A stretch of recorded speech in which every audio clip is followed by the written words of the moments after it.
கர்த்தருடைய பரிசுத்த நாமத்துக்கு மகிமை உண்டாவதாக. Glory be to the holy name of the Lord. யோபுவுடைய சரித்திரம் 10ஆம் அதிகாரம் 12ஆம் வசனம் வாசிப்போம். The book of Job, chapter 10, verse 12. யோபு 10ஆம் அதிகாரம் 12ஆம் வசனம். எனக்கு ஜீவனை தந்ததுமல்லாமல் தயவையும் எனக்கு பாராட்டினீர், உம்முடைய பராமரிப்பு என் ஆவியை காப்பாற்றினது. எனக்கு ஜீவனை தந்ததுமல்லாமல் தயவையும் எனக்கு பாராட்டினீர் என்று யோபு சொல்லுகிறார். Job says, Thou hast granted me life and favor. உம்முடைய பராமரிப்பு என்னுடைய ஆவியை காப்பாற்றினது. And thy visitation has preserved my spirit.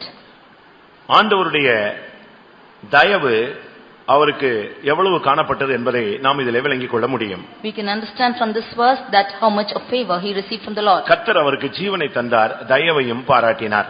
The Lord has given him life and also shown him favor. அதே நேரத்தில் அவருடைய பராமரிப்பு இவருடைய ஆவியை காப்பாற்றினது. And also his visitation has preserved the spirit. இன்றைய மெசேஜ், கர்த்தர் உன்னை பராமரிக்கிறவர்.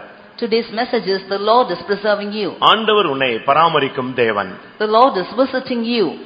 உம்முடைய பராமரிப்பு, ஆண்டவருடைய பராமரிப்பு இம்மட்டுமாய் நம்முடைய ஆவியை காப்பாற்றி இருக்கிறது. It's the visitation of the Lord that had preserved us thus far. ஒரு மனிதனை தேவன் பராமரிப்பது என்பது ஒரு விலையேறப்பட்ட ஒரு அனுபவம். The man preserved by the Lord is a greatest experience. அங்கே அந்த வசனத்தினுடைய முதல் பகுதியிலே ரெண்டு காரியத்தை அவர் சொல்லுகிறார். In the first portion of this verse there are two things written. எனக்கு ஜீவனை தந்ததும் அல்லாமல் தயவையும் எனக்கு நீர் பாராட்டினீர், அதுதான் உம்முடைய பராமரிப்பு.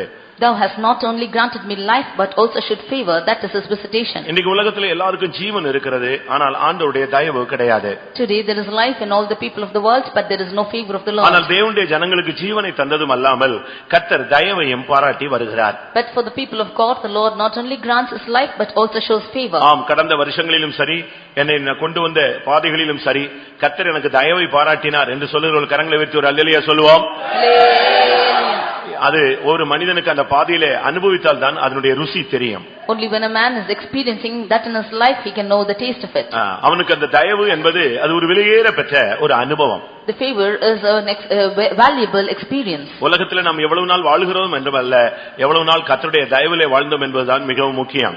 It is not sufficient that we live a long life, but how much we live in the favor of the Lord is important. அதுக்கு சொல்லுகிறான், அது உம்முடைய பராமரிப்பு என்று சொல்லுகிறான். Here he says that thy visitation. ஆண்டவருடைய கேர்ல ஒரு மனிதன் இருந்தால் அவனுடைய வாழ்க்கை செழிப்பாக மாறிவிடுகிறது. If a man should be found in the care of the Lord, then his life will be fertile. இந்த வருஷத்தின் துவக்கத்திலேயே கர்த்தர் உன்னை பராமரிக்கிற தேவன் என்று அவர் உனக்கு வாக்கு கொடுக்கிறார். In the beginning of this year, the Lord is promising that he is caring for you. நீங்கள் எந்த நிலவரத்தில் இருந்தாலும் சரி, whatever situation you might be found இந்த in, வருஷத்தில் நீங்கள் எந்த பாதையிலே கொண்டு செல்லப்பட்டாலும் சரி, whatever path you might be taken through this year, இந்த வருஷத்தில் நீங்களே எந்த பாதையிலே போனாலும் சரி, whichever path you yourself might go through, சூழ்நிலைகளிலே நீங்கள் சிக்கினாலும் சரி, in whatever situation you must be caught up, எந்த அனுபவத்தில் இருந்தாலும் அந்த இடங்களிலே உங்களை பராமரிக்க அவர் உண்மையுள்ளவும் வல்லமையும் உள்ளவராய் இருக்கிறார். in whatever situation you are found, he is all faithful to help you or to care for you this year. இப்படி இருந்தால் அவர் என்னை பராமரிப்பாரா, அப்படி இருந்தால் என்னை பராமரிப்பாரா, இப்படி இருந்தால் என்னை கைவிட்டு விடுவாரா, இப்படி இருந்தால் என்னை புறக்கணித்து விடுவாரா என்கிற பலவிதமான கேள்விகள் உங்களுக்குள்ளே எழலாம். Many questions might arise in you that if he will care for you, if you are in this state or that state, or if you will go away from this state, will he leave you? You will have such questions. ஆனால் தேவனுடைய speciality என்ன தெரியுமா? But the specialty of God is, ஒரு தேவனுடைய பிள்ளை அவன் எந்த சூழ்நிலையில இருந்தாலும் அவனை அவர் பராமரிக்கிறார். whatever situation a child of God might be in, he is caring for him. ஒரு புருஷன் தன்னுடைய மனைவி சரியில்லாவிட்டால் அவளை பராமரிக்காமல் விட்டு விடுகிறான். If a husband, if his wife is not in a proper state, then he is not caring for her, he is leaving her. ஒரு புருஷன் குடிகாரனாக இருந்தால் மனைவி அவனை பராமரிப்பதை நிறுத்தி விடுகிறாள். If a husband is a drunkard, then his care for his wife is away. சில பெற்றோர்கள் வயதான பின்பு பிள்ளைகள் அவர்களை பராமரிப்பது இல்லை. Some parents, when they become old, they are not able to care for their children. சில பிள்ளைகள் கீழ்ப்படியாமல் எதிர்த்து அவர்கள் கீழ்ப்படியாமையை காட்டும் பொழுது, எதிர்கருத்துக்களை சொல்லும் பொழுது பெற்றோர்கள் அவர்களை பராமரிக்காமல் விட்டு விடுகிறார்கள். When the disobedient children, they resist their parents and speak against them, then the parents are not caring for them. இப்படி பராமரிப்பற்ற अनेक பெற்றோர்கள் உண்டு, பிள்ளைகள் உண்டு. அவர்களை நாம் ரோடுகளிலும் முதியோர் இல்லங்களிலும் நாம் காண முடியும். You see many parents and children who are not cared for, and they are found on the roads, and also they are found in the old age places. கைவிடப்பட்ட நிலவரத்தில் இருக்கிறவர்களை கேட்டால் என்னை பராமரிக்க ஆள் இல்லை என்று சொல்வார்கள். When we see the persons who are forsaken, when we ask them, they say that they are not cared for. சில கொடூரமான பாதைகளிலே, இல்ல கொடூரமான வியாதிகளிலே ஒரு சிலர் சிக்கும் பொழுது அவருடைய குடும்பத்தார் அவர்களை பராமரிப்பதை விட்டு விடுகிறார்கள். When they go through terrible situations or terrible sicknesses, their family members fail to care for them. ஒரு இடத்துல ஒரு தகப்பனை ஒரு பையன் கொண்டு போய் ஒரு பஸ் ஸ்டாண்ட்ல விட்டான். பேப்பர்ல நான் படித்தேன். In one place I read in the newspapers that son took a father and left him in a place. ஒரு பஸ் ஸ்டாப்ல ஒரு மெயின் பஸ் ஸ்டாண்ட்ல கொண்டு போய் அவரை பஸ் ஸ்டாப்ல அவரை இறக்கினான்.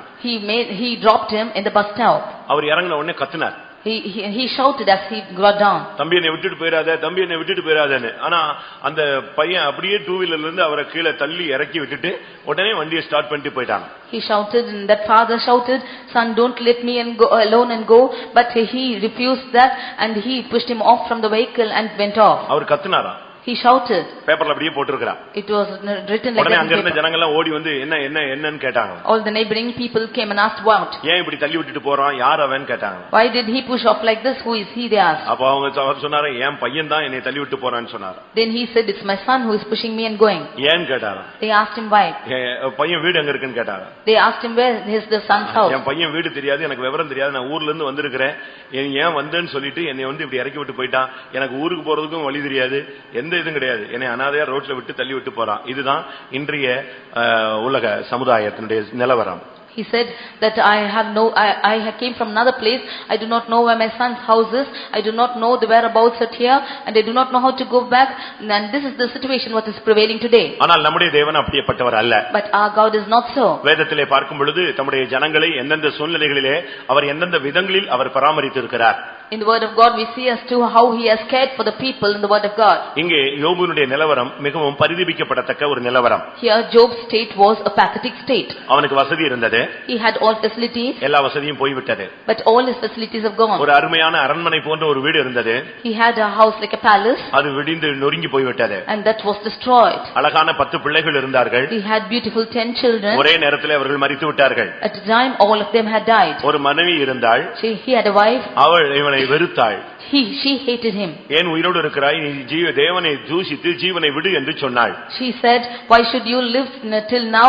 You deny God and die. உயிர் நண்பர்கள் இருந்தார்கள். They were close friends for her. அவர்கள் இவரை பரியாசம் பண்ணினார்கள். But they mocked at him. குற்றம் சாட்டினார்கள். They accused him. ஏன் உனக்கு இப்படி சம்பவித்தது என்று கேள்வி கேட்டார்கள். They asked questions as to why such things happened to him. இவைகளுக்கு மத்தியிலே ஒரு மனிதன் சொல்லுகிறான், நீர் எனக்கு ஜீவனை தந்ததும் அல்லாமல் என்னை தயவும் பாராட்டி உம்முடைய பராமரிப்பினாலே என்னுடைய ஆவியை நீர் காப்பாற்றினீர் என்று அவன் அறிக்கையிடுகிறான். In the midst of all this, the man of God says that thou hast granted me life and favor, and thy visitation hath preserved my soul. அருமையானவர்களே, உங்களுடைய வாழ்க்கையிலே நீங்கள் எந்த நிலவரத்தில் இருந்தாலும் உங்களை பராமரிக்கக்கூடிய ஒரு தேவன் உண்டு என்பதை இந்த வருஷத்தின் துவக்கத்திலே நீங்கள் நினைவில் வைத்துக் கொள்ளுங்கள். Dear beloved, in whatever situation you might be, you must understand in the beginning of the year that there is a God who cares for you. யாரும் கேர் பண்ணல அப்படின்னு நீங்க யோசிக்காதீங்க. Do not think that nobody cares for you. நீங்க அப்படி யோசிக்க care பண்ணலங்கிற ஒரு ஆவி உன்னோடு போராடி உன்னை அப்படியே மனதை ஒடித்துவிடும். The more you think like this, the spirit that is making you to be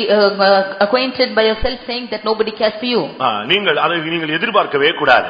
You should not expect that. ஒரு தாய் தன்னுடைய பிள்ளைகளிடத்தில் அவன் பராமரிப்பான் என்று எதிர்பார்க்காமல் என் தேவன் என்னை பராமரிப்பார் என்று நீங்கள் எதிர்பார். A mother should not think that they will come and care for me. You should always think that the Lord will care for me.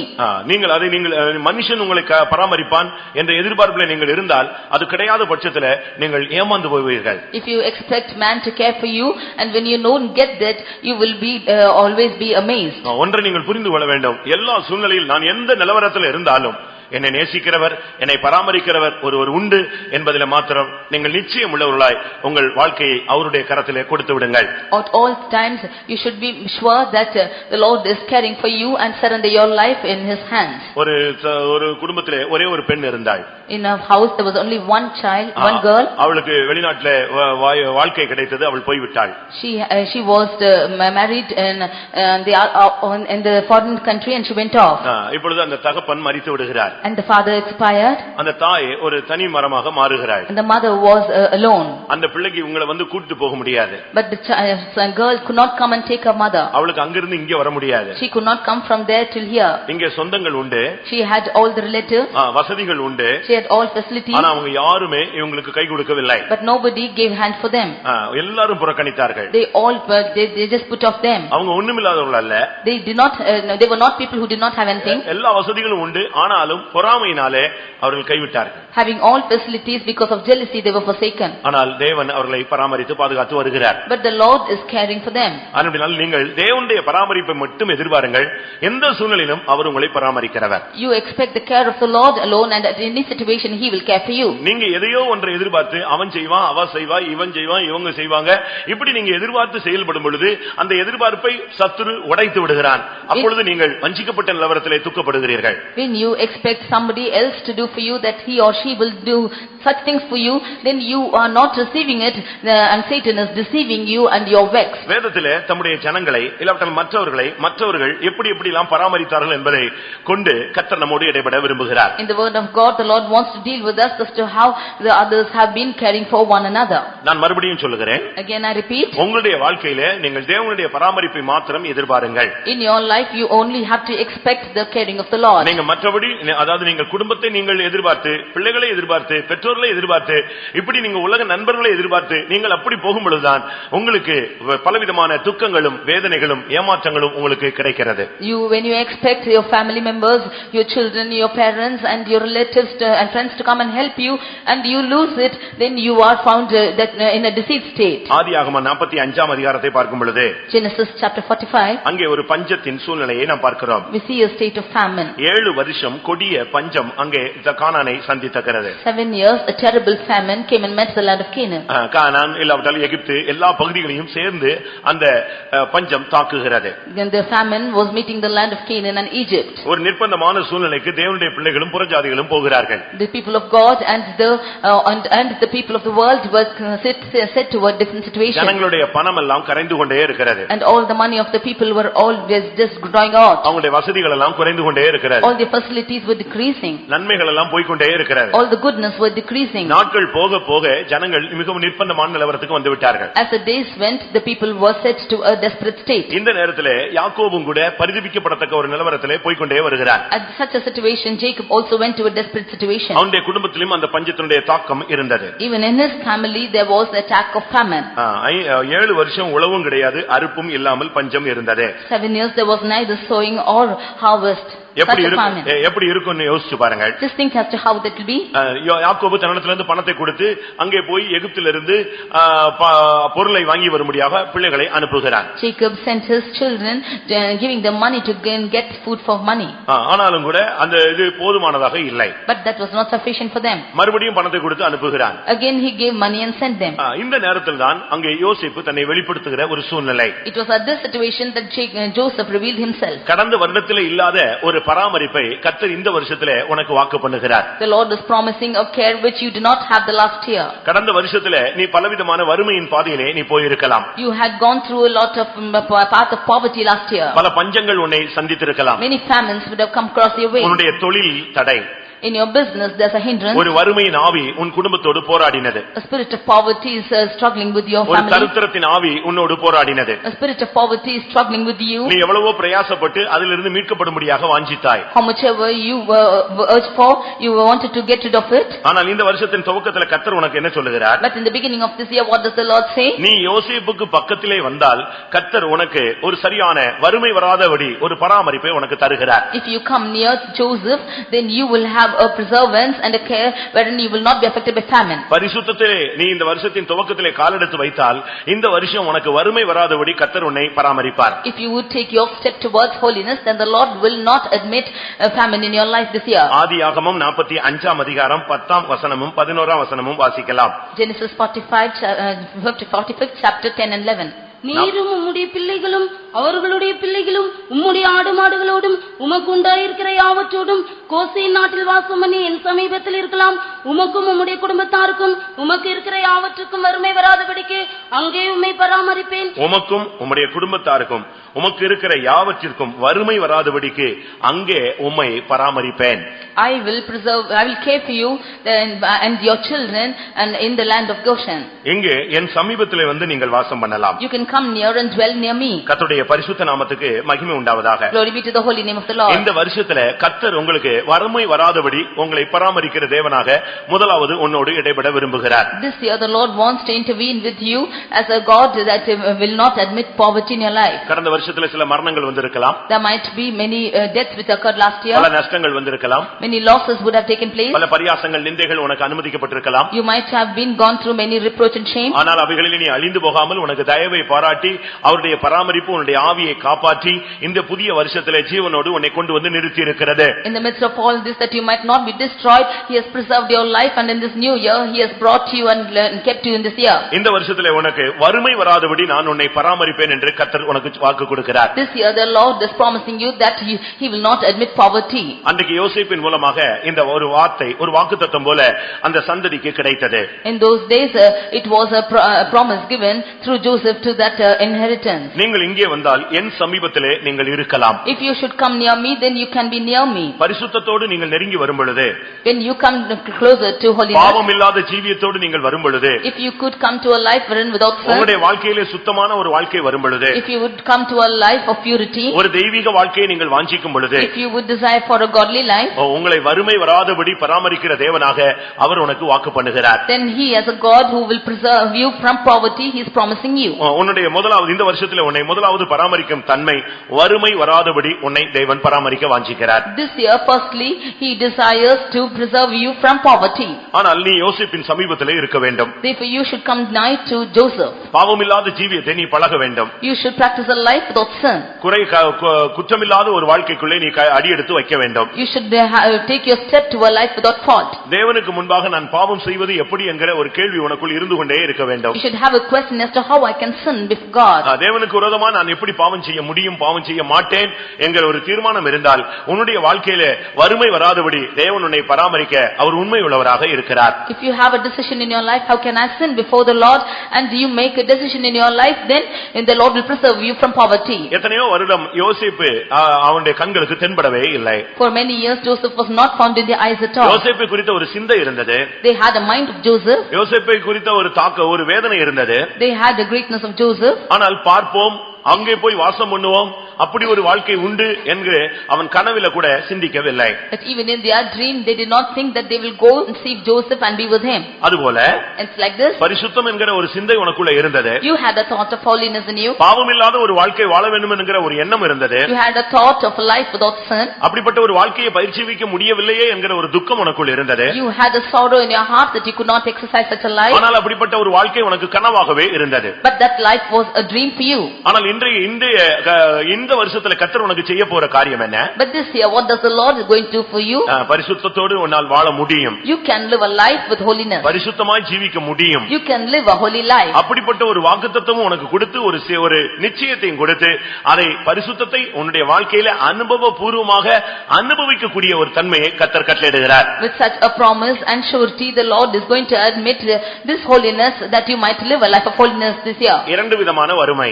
There are two kinds of poverty. ஒன்று பொருளாதார வறுமை, இரண்டாவது பரிசுத்தம் விசுவாசம் இப்படி ஆவிக்குரிய வறுமை. One is material poverty and the secondly is spiritual poverty, which is faith and holiness. உலகத்தின் தரித்திரர்களை தேவன் விசுவாசத்திலே ஐஸ்வரியவான்களாய் மாற்றுகிறார் என்று வேதம் சொல்லுகிறது.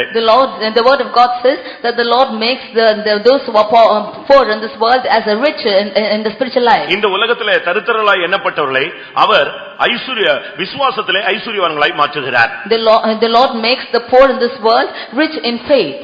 அப்படினால் உன்னுடைய வறுமை வராதபடி இந்த வருஷத்துல உன்னுடைய விசுவாசத்திலேயோ உன்னுடைய பரிசுத்தத்திலேயோ உனக்கு வறுமை வராதபடி கர்த்தர் உன்னை பராமரிக்கிறார். The Lord is going to preserve you, that the poverty will not come in your life, in your life of faith and holiness. பரிசுத்தத்திலே தோல்வி இல்லாத ஒரு வாழ்க்கை. A life of wherein you have not defeat in your holiness. பரிசுத்த குலைச்சல் இல்லாத ஒரு வாழ்க்கை.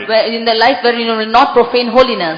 இப்படிப்பட்ட ஒரு வாழ்க்கையை உனக்கு தந்து கர்த்தர் உன்னை பரிசுத்தத்திலே பராமரிக்க போகிறார். And the Lord is going to give you such a life, and He is going to preserve you in holiness. கர்த்தருடைய பரிசுத்த நாமத்துக்கு மகிமை உண்டாவதாக. Glory be to the holy name of the Lord. அடுத்ததாக ஆதியாகமம் 50ஆம் அதிகாரத்தை பார்க்கும் பொழுது, nextly in Genesis 50th chapter, அங்கே யாக்கோபுடைய ஓட்டம் முடிந்து விட்டது. We see that the race of Jacob was ended. யாக்கோபுடைய ஓட்டம் முடிந்த உடனே அவனுடைய பிள்ளைகள் எல்லாம் பயப்பட ஆரம்பித்தார்கள். When Jacob finished his race, then all his brethren began to fear. இதுவரைக்கும் யோசேப்பை குறித்து அவர்களுக்கு பயம் இல்லை, ஒரு கலக்கம் இல்லை, ஒரு சமாதானம் இருந்தது. Until then they had no fear concerning Joseph, they were all in peace. ஆனால் இப்பொழுது தகப்பன் மரித்த உடனே But as the father died, அவங்களுக்குள்ள ஒரு பெரிய பயம் உண்டாகிவிட்டது. they had a great fear in themselves. இப்பொழுது இனி என்ன நடக்கும்? Now what will going to happen? நம்ம நம்பி இருந்ததானே, நம்ம சகோதரனோடு ஐக்கியப்படுத்தி வைத்திருந்ததானே இந்த தகப்பன் மரித்து விட்டார். The father who united us with this brother, he died. இப்பொழுது நம்முடைய வாழ்க்கை எப்படி இருக்கும்? Now how will our life be? யோசேப்பு நம்மை பழி வாங்கி விடுவானோ? Will Joseph take revenge on us? நம்மை அழித்து விடுவானோ? Will he make us to destroy? இந்த பஞ்சத்திலே இந்த தேசத்தை விட்டு நம்மை துரத்தி விடுவானோ? Will he chase us in this famine from this land? நம்முடைய வாழ்க்கை எப்படி இருக்கும்? How will our life be? இனி என்ன சம்பவிக்கும்? What more will happen to ஒரு us? பயமும் திகிலும் அவர்களை சூழ்ந்து கொள்ள ஆரம்பித்தது. Such a fear came and surrounded their life. யாக்கோபு மரித்த உடனே ஒரு பெரிய அடக்காராதனை நடந்தது. When Jacob died, there was a great burial ceremony. ஒரு பெரிய துக்கம் கொண்டாடுதல் உண்டானது. A great gathering that took place there. துக்கம் கொண்டாடுதல் உண்டானது. ஆதியாகமம் 50ஆம் அதிகாரம் 11ஆம் வசனத்திலே இது எகிப்தியருக்கு பெரிய துக்கம் கொண்டாடல் என்றார்கள். They had the days of mourning in that land. ஒரு பெரிய துக்கம் உண்டாயிருந்த நேரத்திலே அது முடிந்த உடனே இவங்களுக்கு ஒரு பயம் வந்துவிட்டது. After they had the day of mourning, they had a great fear in them. என்ன நடக்கும்? What will happen? தகப்பன் மரித்து விட்டானே. Because the father died. பிரியமானவர்களே, உங்களுடைய வாழ்க்கையிலும் கூட நீங்கள் நம்பி இருந்த சில காரியங்கள் உங்களை விட்டு எடுபட்ட ஒரு சூழ்நிலையை நீங்கள் அனுபவிக்கலாம். Dear beloved, even in your life you might have a situation where you have lost certain things.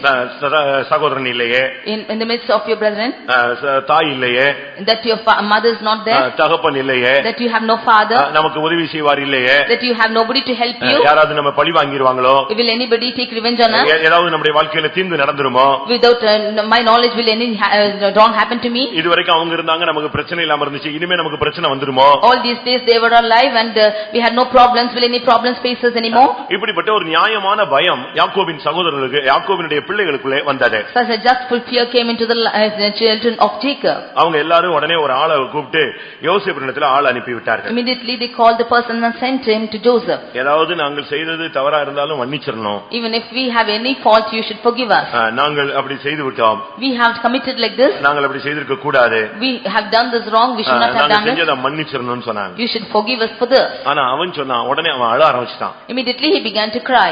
அவங்க எல்லாம் சொல்றாங்க, நாங்கள் உங்க முன்னாக விழுகிறோம், நாங்கள் அடிமைகள் என்று சொன்னார்கள். They said, we fall before you and we will be your servants. ஆனால் அவனுடைய வார்த்தை எப்படி இருந்தது? But see what his words were. ஆதியாகமம் 50ஆம் அதிகாரத்தை பார்க்கும் பொழுது, when you see in 50th chapter of Genesis, 21ஆம் வசனம் வாசியுங்கள். 21. ஆதலால் பயப்படாதிருங்கள், நான் உங்களையும் உங்கள் குழந்தைகளையும் பராமரிப்பேன் என்று அவர்களுக்கு ஆறுதல் சொல்லி அவர்களோட பட்சமாய் பேசினார். எங்கே சூழ்நிலை மாறினாலும் கர்த்தர் அவர்களை பராமரிப்பேன் என்று வாக்கு கொடுக்கிறார். Although the situation changed, the Lord promised that he will comfort them. எப்பொழுதும் சூழ்நிலைகள் நமக்கு அனுகூலமாய் இராது. Always situations will not be favoring us. நம்மை நம்பினவர்கள் எல்லாரும் கடைசி வரைக்கும் நம்ம கூடயே வர முடியாது, அவங்க உயிரோடு இருக்க முடியாது. ஒவ்வொருத்தருக்கும் ஒரு காலம் உண்டு. We cannot expect the people whom we believe to come to light, they have their certain time. அந்த டைம் முடியும் போது அவங்க இந்த உலகத்தை விட்டு பாஸ் ஆயிடுவாங்க. When after their time is over, they will pass over from this world. அப்படி அவங்க போக வேண்டியது தேவனுடைய திட்டம், அதுதான் உலக நியதி. That is the plan of God and it's the righteousness too. அப்படிப்பட்ட நிலவரம் வரும் பொழுது நீங்க திகைத்து போய்விடக் கூடாது. When such situation come, you should not be in a maze situation. தேவன் பழி வாங்கிடுவாரோ? Will the Lord take revenge on me? நம்முடைய பாவங்களை மன்னிக்காமல் இருப்பாரோ? Will he not forgive our sins? ஏதாவது பழைய காரியத்தை வச்சு தான் கர்த்தர் இப்படி கிரியை செய்கிறாரோ? Will he work with an old sin?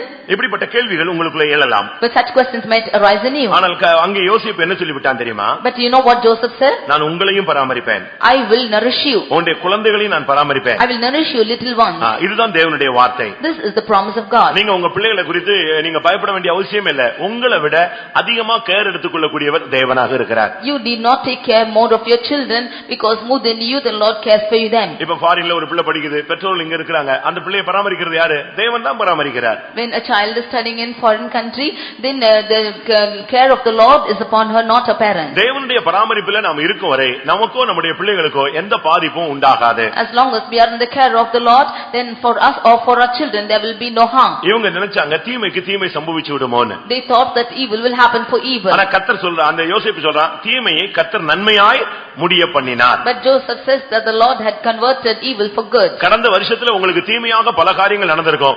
இந்த வருஷத்துல கர்த்தர் அதை நன்மையாக முடிய பண்ணுகிறார். In the last year many evil things might have happened your way, but this year God is going to turn that good for you. அதைத்தான் 20ஆம் வசனத்துல அவர் சொல்லுகிறார். That is what he says in the 20th verse. வெகு ஜனங்களை உயிரோடு காக்கும்படிக்கு அதை நன்மையாக தேவன் அந்த தீமையை முடிய பண்ணினார். God had thought that changed that evil to good, that he might save much people alive. தீமையாய் நடந்த சம்பவங்களை கர்த்தர் அப்படியே நன்மையாய் முடிய பண்ணுகிறார். God had changed all the evil things for goodness. ஆனபடியால் இந்த வருஷத்திலே கர்த்தர் உங்களையும் உங்களுடைய பிள்ளைகளையும் பராமரிக்கிற தேவன்.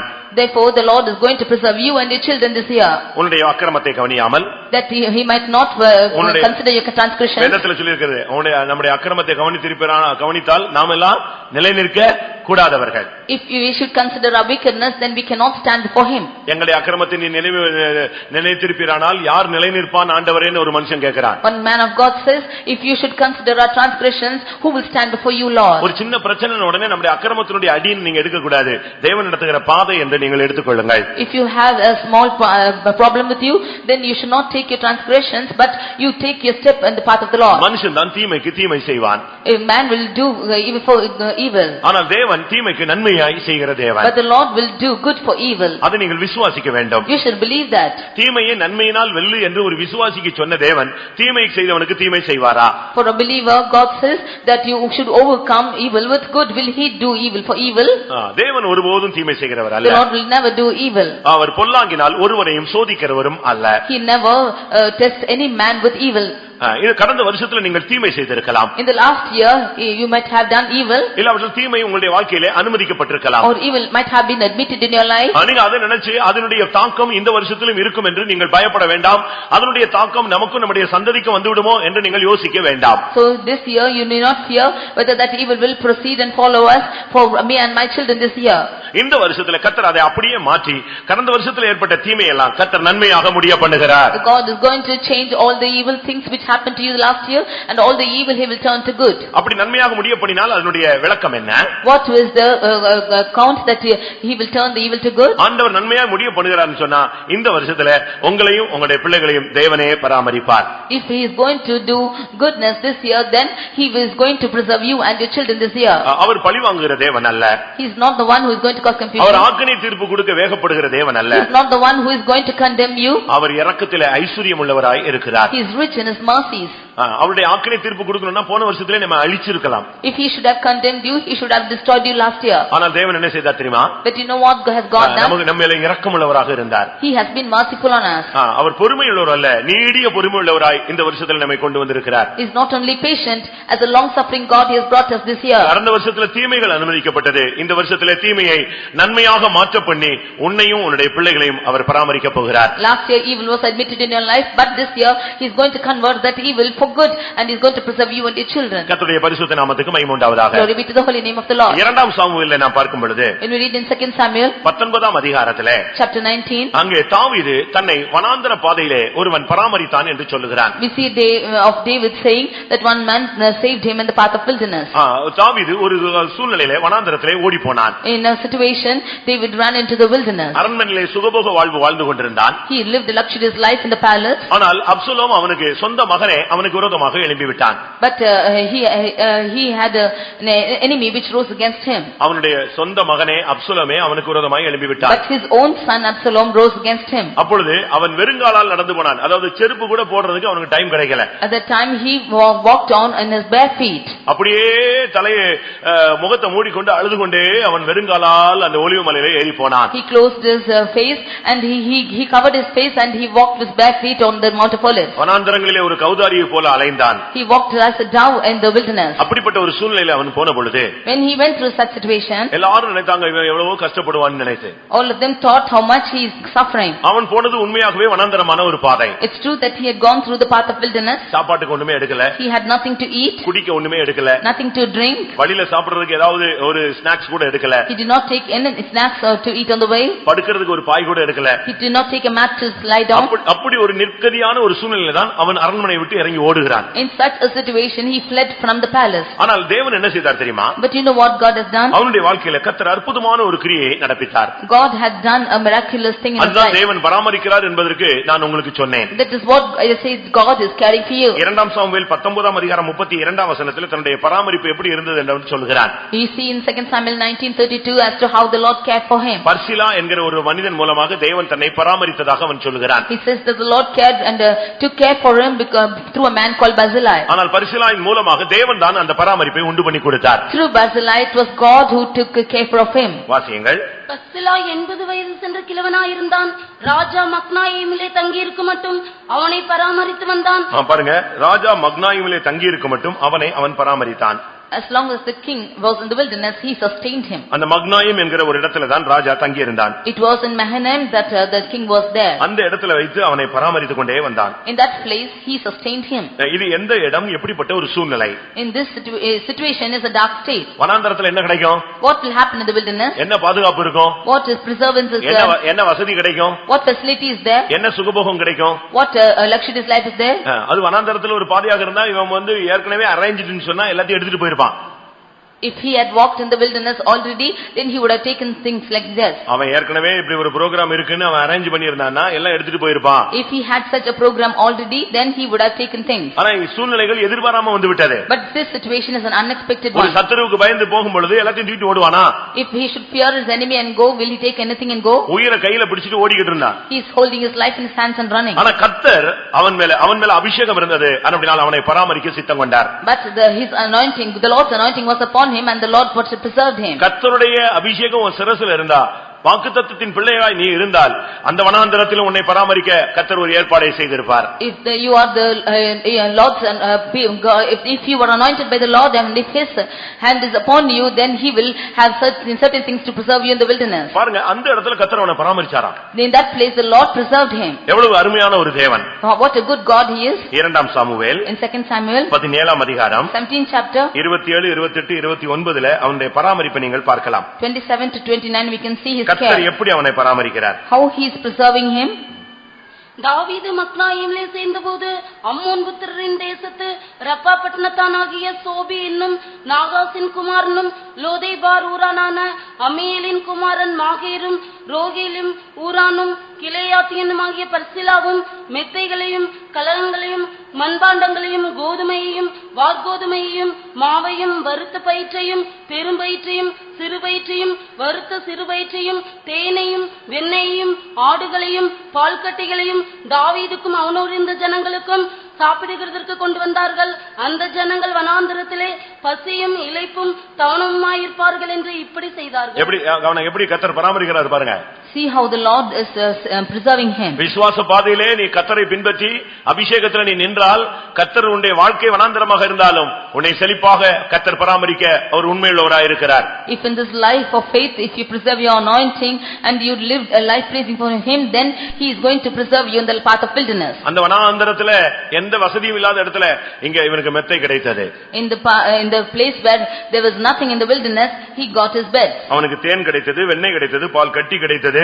எல்லா விதமான அனுபவங்களும் கர்த்தர் அவனுக்கு கொடுத்து பராமரித்தார். He got honey and butter and everything what he needed in that wilderness. எதற்காக? What for? அவன் ராஜ அபிஷேகம் பெற்ற ஒரு மனிதன். It was because he had the anointing of the king. உனக்கு உன் சிரசிலே ஒரு சரியான அபிஷேகம் இருக்குமானால் கர்த்தர் உன்னை எந்த இடத்துல வைத்து பராமரிப்பார். If you have the right anointing on your head, then he will preserve you in any place. நீ உனக்குள்ளே தேவனுடைய வல்லமை இருக்குமானால் கர்த்தர் உன்னை பராமரிக்காமல் விட முடியாது. If you have the power of the Lord, then the Lord cannot be without preserving you. அவன் போன பாதை அரண்மனை அல்ல, அது வனாந்தரம். ஆனால் கர்த்தர் அந்த இடத்துல அரண்மனை போலவே அவனை பராமரித்தார். The path he went through is not the palace but the wilderness, but the Lord preserved him as he was in the palace. அருமையான தேவனுடைய பிள்ளையே, உன்னுடைய அபிஷேகத்தை நீ காத்துக்கொண்டால் உன்னை பராமரிப்பதிலே அவர் உண்மையுள்ளவராய் இருப்பார். Dear child of God, if you preserve your anointing, then he is all faithful to preserve you. உன்னுடைய அபிஷேகம் தான் உன்னை தேவனை வைத்து பராமரிக்க வைக்கிறது. It's your anointing which is making the Lord to preserve you. ஏனென்றால் அபிஷேகம் என்பது திருத்துவத்திலே மூன்றாவது பகுதி உனக்குள்ளே வாசம் பண்ணுகிறார். Because anointing means the third part of the triune God is abiding in you. எவ்வளவு அருமையான ஒரு வாய்ப்பு. What a good opportunity. இப்படிப்பட்ட ஒரு வாய்ப்பை தான் அவன் அன்றைக்கு பெற்றுக்கொண்டான். It's such an opportunity he got it that day. இந்த வருஷத்திலே உங்களை வனாந்தரமான பாதையாக இருந்தாலும் கர்த்தர் அதிலும் கூட உனக்கு திருப்தியாய் உன்னை பராமரிக்க அவர் வல்லமையுள்ளவராய் இருக்கிறார். This year, although to be the path of wilderness, even in that the Lord is able to suffice you with all your needs. அவனுக்கு வனாந்தரத்துல இருந்தது போலவே ஃபீல் பண்ணல. He did not feel as he was in the wilderness. ஐயோ படுக்கைக்கு என்ன போவேன் அவன் யோசிக்கல. ஏன்னா அதுக்குள்ள மெத்த வந்து சேர்ந்துருச்சு. He did not think as to where he will go for his needs, and all things came to him. வழியில என்ன சாப்பிடுவோன்னு நினைக்கல. அதுக்குள்ள வறுத்த பயிறு சிறு பயிறு எல்லாமே வந்து கிடைச்சிருச்சு. He did not think as to what he will eat in the way, because all the flour and parched corn and everything came to him. இந்த வெயில்ல நான் எவ்வளவு கஷ்டப்படுவேனே அப்படின்னு அவன் யோசிக்க வேண்டியதில்லை. அதுக்குள்ள பால் கட்டியும் தேனும் வெண்ணையும் கர்த்தர் கொடுத்துட்டார். He did not think as to how he is going to suffer without food, because honey and butter everything came to him. ஒரே ஒரு காரணம் உன்மேல் இருக்கிற அபிஷேகம். The only reason is because the anointing is upon you. அந்த அபிஷேக தைலம் உன் சரசுல இருந்தால் கர்த்தர் உன்னை பராமரிக்கிறதிலே உண்மையுள்ளவராய் இருப்பார். If that anointing oil is upon your head, then Lord is all faithful to preserve you. கர்த்தருடைய பரிசுத்த நாமத்துக்கு மகிமை உண்டாவதாக. Glory be to the holy name of the Lord.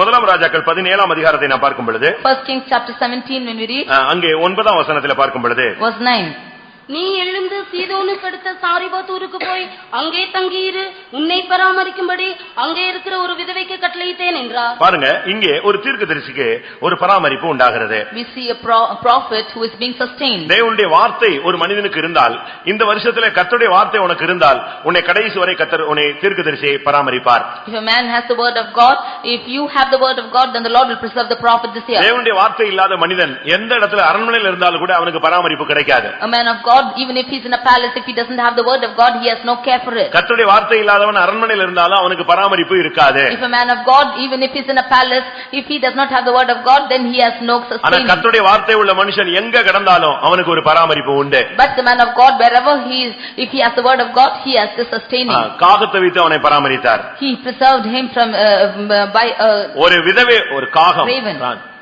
கர்த்தர் காகத்தை வைத்து அவனை பராமரித்தார். He fed him by raven. அடுத்ததாக ஒரு விதவையை வைத்து அவனை பராமரித்தார். Nextly by widow he served him. அவனிடத்திலிருந்து என்ன விசேஷம்?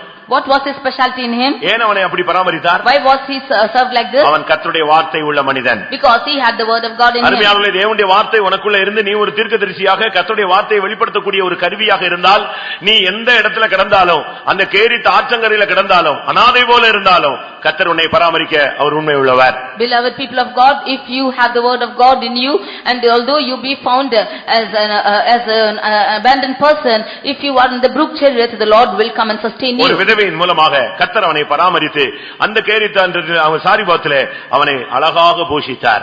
Through a widow in the land of Sarephat, he sustained him. கர்த்தருடைய பராமரிப்பு என்பது அதிசயமானது. The caring of the Lord is something marvelous. ஆச்சரியமானது. It is miraculous. எங்கிருந்து இது வரும், எப்படி நடக்கும்லாம் நமக்கு தெரியவே தெரியாது. We do not know as to how it will happen.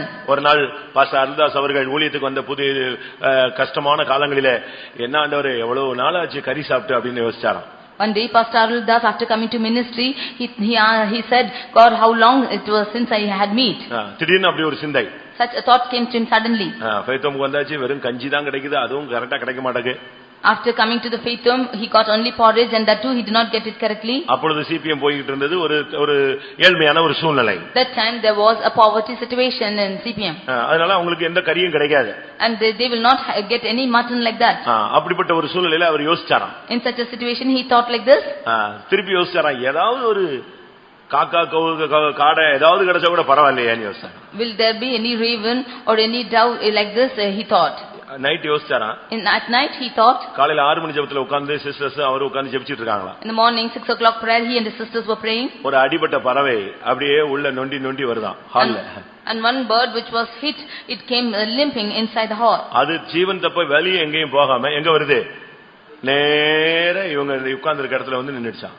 It came straight, it was hit, and therefore for rescuing its life, it came straight to him and sat. நீ கர்த்தருடைய வார்த்தை உனக்கு இருந்தா கர்த்தர் உன்னை எந்த இடத்துல வச்சு என்ன விதத்துல போஷிக்கணுமோ அந்த விதத்துல உன்னை அழகாக போஷித்து பராமரிப்பார். If you have the word of God, then the Lord knows how to feed you, and he will feed you beautifully in that place.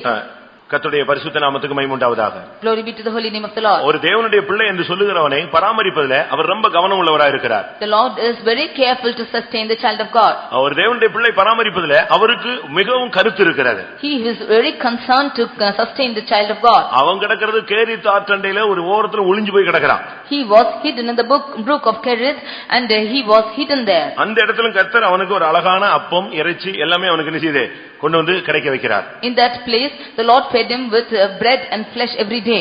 ஊழியர்களுக்குள்ள வாக்குத்தத்தம் என்ன, விதைக்கவே மாட்டாய் அறுக்கவே மாட்டாய், ஆனால் உனக்கு எல்லாம் என்ன செய்யும், கிடைக்கும். For the servants of God, he is promising that you shall not sow nor reap, but you will receive everything. தேவனுடைய வார்த்தை உனக்குள் இருந்தால் கர்த்தர் உன்னை கடைசி வரை பராமரித்துக் கொண்டே இருப்பார். If you have the word of God in you, then he will preserve you till the end. இன்னைக்கு எத்தனை பேரை தேவன் பராமரிக்கிறார்? Today how many of you is the Lord sustaining? எவ்வளவு ஜனங்கள் தேவனால பராமரிக்கப்படுகிறார்கள்? How many people are sustained by the Lord? திருப்தியாய் கர்த்தர் போஷிக்கிறார். The Lord is feeding them in plenty. எவ்வளவு ஜனங்களை கர்த்தர் ஆசீர்வதிக்கிறார்? How many people the Lord is blessing? இன்னைக்கு கூட ஆண்டவருடைய பராமரிப்பிலே நாம் காணப்படுகிறோம். Even today we are found in the sustenance of the Lord. அதனால்தான் எந்த வல்லமையும் நம்மை மேற்கொள்ள முடியவில்லை. Therefore no other power can come and overcome us. லூக்கா எழுதின சுவிசேஷத்தில் நாம் பார்க்கும் பொழுது when we read in the Gospel of Luke 10ஆம் அதிகாரம் 34ஆம் வசனத்திலே chapter 10 verse 34 அங்கே எருசலேமிலிருந்து ஒரு மனிதன் எரிகோவுக்கு புறப்பட்டு பயணப்பட்டு போய் விட்டான். we see a man traveling from Jerusalem to Jericho. அவனுடைய அறியாமை அவனை எரிகோவுக்கு இழுத்து கொண்டு போனது. his ignorance pushed him off to Jericho. இன்னொரு விதத்துல அவனுடைய துணிகரம் அவனை இழுத்து கொண்டு போனது.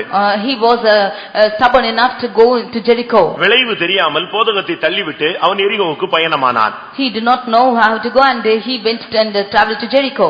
எரிகோவுக்குன்னு ஒருத்தன் போயிட்டான்னு சொன்னா அதனுடைய பாதிப்பை அவன் அனுபவிச்சு தான் ஆகணும். if a man goes to Jericho, then he have to receive that situations prevailing there. பின்மாற்றத்தை காண்பிக்கிறார். but what does this show here? பின்மாற்றத்துக்கு நீங்க இடம் கொடுத்தா அதனுடைய விளைவை உங்களுடைய வாழ்க்கையில ரொம்ப உணர்வீர்கள். if you give room for backsliding, then you will have to see the after effects. மனதுல பின்மாற்றம் வந்தா கூட அதனுடைய பாதிப்பு ஜாஸ்தியாக இருக்கும். even if the backsliding comes in the mind, then the effect is more. இவன் எரியோவுக்கு போய் சேரல, போகிற வழியிலேயே அவன் பல வல்லமைகளிலே கையிலே சிக்கிக் கொண்டான். he did not go and reach Jericho, but on the way itself he fell among thieves. அவர்கள் அவனிடத்தில் எல்லாவற்றையும் எடுத்து விட்டார்கள். நமக்கு தெரிந்த ஒரு சம்பவம். we know this incident where they took off everything from him. இப்பொழுது அவனுக்கு உதவி செய்வார் இல்லை. now there is nobody to help him. அவனுடைய தகப்பன் உதவி செய்ய முடியாது. his father could not help him ஏன்னா அவங்க எல்லாம் எருசலேமில் இருக்கிறாங்க. because they are all in Jerusalem. ஆனா இவன் ஒருத்தன் தான் எரியோவுக்கு போய் கொண்டிருக்கிறான். because he alone was going to Jericho. இது ஆவிக்குரிய பின்மாற்றத்தை காண்பிக்கிறது. we see the spiritual backsliding here. அவனுக்கு உதவி செய்வார் யாருமே இல்லை. there was nobody to help him. ஒரு பாஸ்டர் வந்தாரு. a pastor came. அந்த பாஸ்டர் அவனை பார்த்துட்டு அப்படி அடுத்த ரூட் வழியா போயிட்டார். the pastor saw him and went by another way. லேவியன் வந்தான். another Levite came. அது ஒரு விசுவாசியை காண்பிக்கிறது. shows a believer. அவனும் விலகி போய் விட்டான். he too went off that way. முதலாவது வந்தது ஆசாரியன். firstly came the priest. இரண்டாவது வந்தது லேவியன். secondly came the Levite. ஒரு ஊழியனோ ஒரு விசுவாசியோ ஒரு பின்மாற்றக்காரனுக்கு உதவி செய்ய முடியாது. a worker or a believer cannot help a backslider. நீங்க என்ன மிஞ்சி போட்டா அவனுக்கு என்ன சொல்லுவீங்க? புத்தி சொல்லுவீங்க. you can only counsel him if you can. அவன் புத்தியை கேட்கறவனா இருந்தா, புத்திக்கு கீழ்ப்படியறவனா இருந்தா ஏன் பின்மாறி போறான்? if he could obey the counseling, why should he backslide? எப்பொழுது அவன் புத்திக்கு தட்டி விட்டானோ அப்பொழுது அவன் கொஞ்சம் குறைய எல்லா காரியங்களிலும் சிக்கி விடுவான். when he put out any counsel, then he will get caught into many things. இன்னைக்கு போதகர்கள் எவ்வளவோ போதிக்கிறார்கள். many preachers are preaching today. ஆனால் போதகருடைய சத்தியம் எத்தனை பேருடைய உள்ளங்களிலே கிரியை செய்கிறது? but how many of their hearts are in such a way to that the word of God is working in them? நீதிமொழிகளிலே நாம் பார்க்கும் பொழுது when we see in Proverbs 5ஆம் அதிகாரத்திலே chapter 5 12ஆம் வசனத்திலே ஒரு மனுஷன் சொல்றான். verse 18 a man ஐயோ நான் போதகத்தை வெறுத்தேன். I forsook all the counseling. கடிந்து உள்ளதலை நான் அலட்சியம் பண்ணினேன். I despised that condemnation. 12:13 என் போதகரின் சொல்லை நான் கேட்கவில்லை. I did not obey to my teachers. எனக்கு உபதேசம் பண்ணினவருக்கு என் செவியை சாய்க்கவில்லை. And I did not incline my ear to those who instructed me. இப்பொழுது என்னுடைய நிலவரம் என்ன? Now what's my state? சபைக்குள்ளும் சங்கத்துக்குள்ளும் கொஞ்சம் குறைய எல்லா தீமைக்கும் உள்ளானேன். I am in the midst of all the evil, in the midst of congregation and assembly. அன்றைக்கு எழுத்தின் பிரகாரமான ஆசாரியன் விலகி போய்விட்டான். that day a literal priest went off. அந்த லேவியனும் விலகி போய்விட்டான். and the Levite also walked away. ஆனாலும் தேவனுடைய இரக்கம் அவனை விடவில்லை. but the mercy of the Lord did not leave him. நன்றாக புரிந்து கொள்ளுங்கள், தேவனுடைய இரக்கம் தான் நீ எவ்வளவு பின்மாறினாலும் உன்மேல் இரக்கமுள்ளவராய் இந்த வருஷத்திலே கொண்டு வந்திருக்கிறார். you should understand that the mercy of the Lord alone brought you in this year to even if you are in a backslidden state. இந்த வருஷத்திலேயும் உனக்கு பின்மாற்றத்துக்கு டைம் கொடுக்கிறதுக்காக உன்னை கொண்டு வரல. he did not bring you this year so that you might go back to your backsliding. மறுபடியும் பின்மாற்றத்திலிருந்து பின்மாற்றத்துக்கு போக முடியாக உனக்கு வாய்ப்பு கொடுத்திருக்கிறார் என்று நீ எண்ணிவிடக் கூடாது. do not think that he has given you an opportunity to go into backsliding into இன்னும் பாவம் backsliding. செய்யறதுக்கு நமக்கு நாட்களை கூட்டி கொடுத்திருக்கிறார் என்று நீங்கள் எண்ணிவிடக் கூடாது. do not think that he has added you days that you might sin more. இது உன்னுடைய பின்மாற்றத்திலிருந்து உன்னை எடுத்து கர்த்தர் உன்னை பராமரிக்கக்கூடிய ஒரு வாய்ப்பு உண்டு பண்ணும்படியாக தேவன் எதிர்பார்த்த காலங்கள். these are the times when the Lord expected to bring you out of your backsliding and to preserve you. யாரும் உனக்கு உதவி செய்யக்கூடாத ஒரு நிலவரத்தில் நீ தள்ளப்பட்ட உன்னை இந்த வருஷத்துல கர்த்தர் தன்னுடைய பட்சத்துல கொண்டு வந்து உன்னுடைய பின்மாற்றத்திலிருந்து உன்னை எடுத்து அவர் உன்னை பராமரிக்க விரும்புகிறார். You who were in such a state where nobody could help you, the Lord has come caring for you, and he has taken you out of your backsliding that he might care for you this year. ஒரு சமாரியன் வந்தான். One Samaritan came. One Samaritan came. அவன் மனதுருகினான். And he was compassion on him. அவனுடைய காயங்களை கட்டினான். And he bound his wounds. தன்னுடைய சுய வாகனத்திலே ஏற்றினான். And set him on his own beast. சத்திரத்துக்கு கொண்டு போய் அவனை பராமரித்தான். And he took him to the inn and he took care of him. லூக்கா 10:34 வசனம் வாசிப்போம். Luke 10:34. கிட்ட வந்து அவனுடைய காயங்களில் எண்ணெயும் திராட்சரசமும் வார்த்து காயங்களை கட்டி அவனை தன் சுய வாகனத்தின் மேல் ஏற்றி சத்திரத்துக்கு கொண்டு போய் அவனை பராமரித்தான். இது சபைக்குள்ளே கொண்டு வந்து உன்னை மறுபடியும் பராமரிப்பதை காண்பிக்கிறது. This shows the care of you, bringing you into the church. சத்திரம் என்பது சபையை காண்பிக்கிறது. The inn shows the church. ஒரு தேவனுடைய பிள்ளையை கர்த்தர் சபையிலே வைத்து அவனுடைய பின்மாற்றத்திலிருந்து அவனை விடுவித்து அவனை மறுபடியும் விசுவாச வீரனாய் ஜெப வீரனாய் தெய்வீகம் உள்ளவனாய் மாற்ற அவர் விரும்புகிறார். The Lord wants to bring a person to the inn, that is to the church, and to take away all the backsliding, and again he wants to make him a hero of faith, and that he might grow in his holiness too. பின்மாற்றத்தை நீங்கள் தொடரக்கூடாது. You should not continue in your backsliding. அதை தொடரத்தான் இந்த வருஷத்தை கொடுத்திருக்கிறார் என்று எண்ணிவிடக் கூடாது. Do not think that he has added you this year that you might carry on with backsliding. பின்மாற்றத்தை தொடர அல்ல, பின்மாற்றத்தை முடிவுக்கு கொண்டு வர கர்த்தர் உனக்கு இந்த வருஷத்தை கொடுத்திருக்கிறார். Not to carry on with backsliding, but to put an end to backsliding. The Lord has added you this year. மறுபடியும் எருசலேமிலிருந்து எரிகோவுக்கு போக அல்ல, எரிகோவிலிருந்து மறுபடியும் ஒரு விசை நீ திரும்பி எருசலேமுக்கு உன்னுடைய கால்களை அடியெடுத்து வைக்கும்படியாக கர்த்தர் உன்னை கொண்டு வந்திருக்கிறார். Not to go back from Jerusalem to Jericho, but to turn back from Jericho to Jerusalem. He wants you, and he has brought you to this year.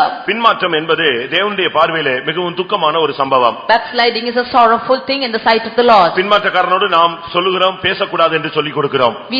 We tell people not to speak to those who are backsliding. பின்மாற்றக்காரர்களை உங்களுடைய வீடுகளில் அனுமதிக்க கூடாது என்று சொல்லுகிறோம். We say not to admit people who are backsliders. பின்மாற்றக்காரர்களோடு நீங்கள் ஐக்கியம் வைக்க கூடாது என்று சொல்லிக் கொடுக்கிறோம். We say that you should not have your relationship with the backsliders. அது உண்மைதான். That's true. கிறிஸ்துவின் உபதேசத்தை ஒருவன் கொண்டு வராமல் இருந்தால் அவனுக்கு நீங்கள் வாழ்த்துதல் கூட நிச்சய கூடாது, சொல்லக்கூடாது. You should not salute a person who does not bring the doctrine of Christ. ஆனால் கிருபையாகிய தேவன் என்ன செய்தார்? But graciously what does the Lord do? ஒரு பாஸ்டரோ ஒரு விசுவாசியோ உதவி செய்ய கூடாத ஒரு பின்மாற்றத்திலே துன்மார்க்கத்திலே போன ஒரு மனிதனை அங்கே சமாரியன் மூலமாக கர்த்தர் சத்திரத்துக்கு கொண்டு வந்தார். When a pastor or a believer could not help the backslider, the Lord through a Samaritan brought him to the inn. இந்த பராமரிப்பு ஒரு இரக்கத்தில் மனதுருக்கத்தில் கிடைத்த ஒரு வாய்ப்பு. This care is coming through compassion or his deep compassion. அது தேவனுடைய திட்டத்தை நீங்கள் புரிந்து கொள்ள வேண்டும். You should understand the plan of the Lord. பன்றியோடு வாழ்க்கை நடத்தி கொண்டிருந்த அந்த இளைய குமாரனுக்கு ஒரு வாய்ப்பு கிடைத்தது. With that day the younger son, he got a chance. எப்படி இருக்கும்னு யோசிச்சு பாருங்க. You just think and see. பன்றியோட தவிடு கிடைக்காம அந்த தவிட பன்றிட்டு இருந்து புடுங்கி சாப்பிட்டானா. He did not get even the food of the pigs, and he took it and ate it. ஒரு இடத்துல ஒரு சண்டே ஸ்கூல் புரோகிராம் போட்டாங்க. Once they put a program of Sunday school. இந்த இளைய குமாரன் போய் அந்த பன்றி தொட்டில இருக்கிற எதை எடுக்கறான்? தவிட எடுத்து திங்கறான். The younger son is taking the food of the pig and he is eating. அப்ப ரெண்டு பன்னியும் பேசுது. And then the two pigs are speaking to one another. இவன் என்னடா புதுசா வந்திருக்கான், ரெண்டு கால் பண்ணி ஒன்னு வந்திருக்குன்னு சொல்லலாம். What this two-legged swine has come to us? ரெண்டு கால் பண்ணி ஒன்னு வந்திருக்கு, நமக்கு கொஞ்சம் தான் போட்டுருக்கான், அதையும் இவன் எடுத்து சாப்பிட்டுட்டு இருக்கான், நமக்கு கிடைக்கலன்னு சொல்லி. For we ourselves are given only a little food, he is taking this and eating, we do not receive it. அந்த சண்டே ஸ்கூல் புரோகிராம்ல ரெண்டு பன்னியும் பேசுது, மைக் வச்சு பேசுது. Those two swines are speaking like this in the mic. இந்த நம்ம தவிட்ட கூட தூக்குறதுக்கு இவன் ஒரு புதுசா ஒருத்தன் பெருசா வந்திருக்கான், இவனுக்கு 4 கால் இல்ல 2 கால் தானே இருக்குன்னு யோசிக்குது. A new person is come with us, he is having only 2 legs. ஆனா கர்த்தர் அவனை திரும்ப தன்னுடைய தகப்பனிடத்தில் கொண்டு வந்தார். And again the Lord brought him back to his father. அது புத்தி தெளியிறதுக்கு அவனுக்கு கிடைத்த ஒரு வாய்ப்பு. It was a chance for him that his mind. அதனால இந்த வருஷம் கர்த்தர் உன்னை பராமரிக்கிறார்னு சொன்னா பின்மாற்றத்துல இல்ல, பின்மாற்றத்திலிருந்து முன்னேற்றத்துக்கு கொண்டு வந்து உன்னை சத்திரத்துல வைத்து பராமரிக்க அவர் வாஞ்சிக்கிறார். This year if the Lord should want to preserve you, not to go back into your backsliding, but he wants to bring you from your backsliding into the end to preserve you. இருளின் அதிகாரத்திலிருந்து உன்னை விடுதலையாக்கி ஒளியில் உள்ள பரிசுத்தவான்களுடைய சுதந்திரத்தில் உன்னை பங்கடைய வைக்கிறார். He brought you from the power of darkness that you might be an inheritor with the saints of God. அப்போஸ்தலர் 24ஆம் அதிகாரத்தை நாம் பார்க்கும் பொழுது, when we read in Acts of Apostles 24th chapter 3ஆம் வசனத்திலே verse 3, பேலிக்ஸினுடைய ஆட்சியிலே அவர்கள் எப்படி பராமரிக்கப்பட்டார்கள், we see as to how they were preserved in the reign of Perez. 24ஆம் அதிகாரம் verse 24 3ஆம் வசனம். chapter 24 verse 3. அப்போஸ்தலர் 24:3.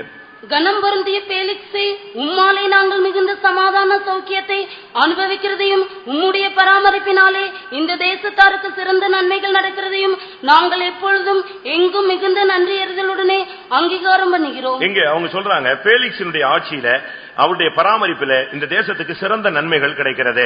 We see that in the reign of Felix that they had a great quietness and goodness of the land. எங்களுக்கு மிகுந்த சமாதானம் சௌக்கியம் நாங்கள் அனுபவிக்கிறோம். They had great quietness and peace. இந்த பேலிக்ஸ் என்றால் என்ன அர்த்தம்? What is the meaning of Felix? பாக்கியம் உள்ளவன் என்ற அர்த்தம். It means a blessed person. இல்ல பாக்கியம் உள்ள என்ற அர்த்தம். Or is it blessedness? ஒரு தேவனுடைய பிள்ளை ஆண்டவருடைய பாக்கியமான பராமரிப்பில் இருந்தால் அவனுக்கு சிறந்த நன்மைகள் கிடைக்கும். If a child of God should be in the blessed situation of the Lord, then he will get all goodness. ஆண்டவருடைய பராமரிப்பில் உனக்கு மிகுந்த சமாதானமும் சௌக்கியத்தையும் நீ அனுபவிப்பாய். In the care of the Lord you will enjoy a great quietness and peace. ஒருவேளை வியாதி படுக்கையிலே நீ காணப்படலாம். Maybe you are in your sick bed. உன்னுடைய வீடு ஒரு ஆஸ்பத்திரி போல காணப்படலாம். Or your house might be as hospital. எப்பொழுதும் பலவீனத்திலே நீ போராடி கொண்டிருந்திருக்கலாம். Always you will be striving with weakness. பலவிதமான வியாதி தீரா வியாதியாக உன்னை பிடித்திருக்கலாம். It might be a sickness which will never end.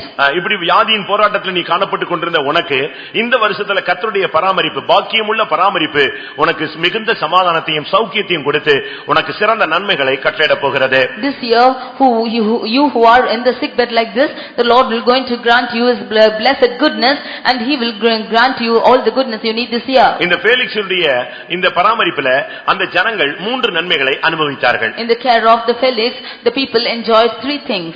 ஒன்று மிகுந்த சமாதானம். One is great quietness. அடுத்து சௌக்கியம். And nextly healing. மூன்றாவது சிறந்த நன்மைகள். And nextly they got goodness. ஒரு மனிதனுடைய வாழ்க்கையில சுகம் என்பது மிகவும் அவசியம். In a man of God, health is more important. நோயற்ற வாழ்வு குறைவற்ற செல்வம்.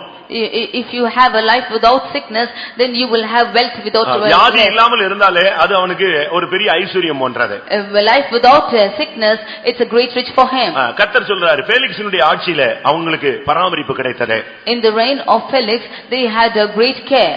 பாக்கியம் உள்ளவன் தேவனுடைய பாக்கியமான அந்த பராமரிப்பில நீ இருந்தால், if you are under the blessed careness of the Lord, உனக்கு சௌக்கியம் கிடைக்கும், உனக்கு நன்மைகள் கிடைக்கும், உனக்கு சமாதானம் கிடைக்கும். Then you will receive healing, then you will receive the goodness and you will receive peace. எவ்வளவு அருமையான ஒரு வார்த்தை அவங்க சொல்றாங்க பாருங்க. See what a good word is written here. கனம் பொருந்திய பேலிக்ஸே, உம்முடைய பராமரிப்பிலே நாங்கள் மிகுந்த சௌக்கியத்தையும் சமாதானத்தையும் சிறந்த நன்மைகளையும் நாங்கள் கண்டடைகிறோம். O noble Felix, we have received all great quietness and peace and goodness in your reign. ஒரு தனி மனிதனுடைய பராமரிப்பிலே இவ்வளவு கிடைத்தால், தேவனுடைய பராமரிப்பிலே பாக்கியமான ஆண்டவருடைய பராமரிப்பிலே இருந்தால் உனக்கு இன்னும் எவ்வளவு நன்மைகள் கிடைக்கும். If in a reign of an individual person, when such goodness are received, how much more goodness will you receive in the reign of the Lord? எத்தனை பேர் இப்படிப்பட்ட பராமரிப்பை நீங்கள் வாஞ்சிக்கிறீர்கள்? How many of you want such a care? நீ எந்த நிலவரத்தில் இருந்தாலும் அவர் உன்னை பராமரிக்கிறவர். In all situations he is able to sustain you. எல்லாரும் கைவிட்ட சூழ்நிலையிலே, மனைவியும் கைவிட்ட சூழ்நிலையிலே, நண்பர்கள் கைவிட்ட சூழ்நிலையிலே, பிள்ளைகளை இழந்த சூழ்நிலையிலே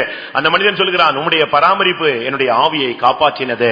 In a situation where he has lost his wife and children and all his neighbors and friends, he says that thy care has been leading me through. யோபு தேவனுடைய நேரடி பராமரிப்பிலே காணப்பட்டான். Job was found in the care of the Lord. அது அவனுக்கு என்னத்தை கொண்டு வந்தது?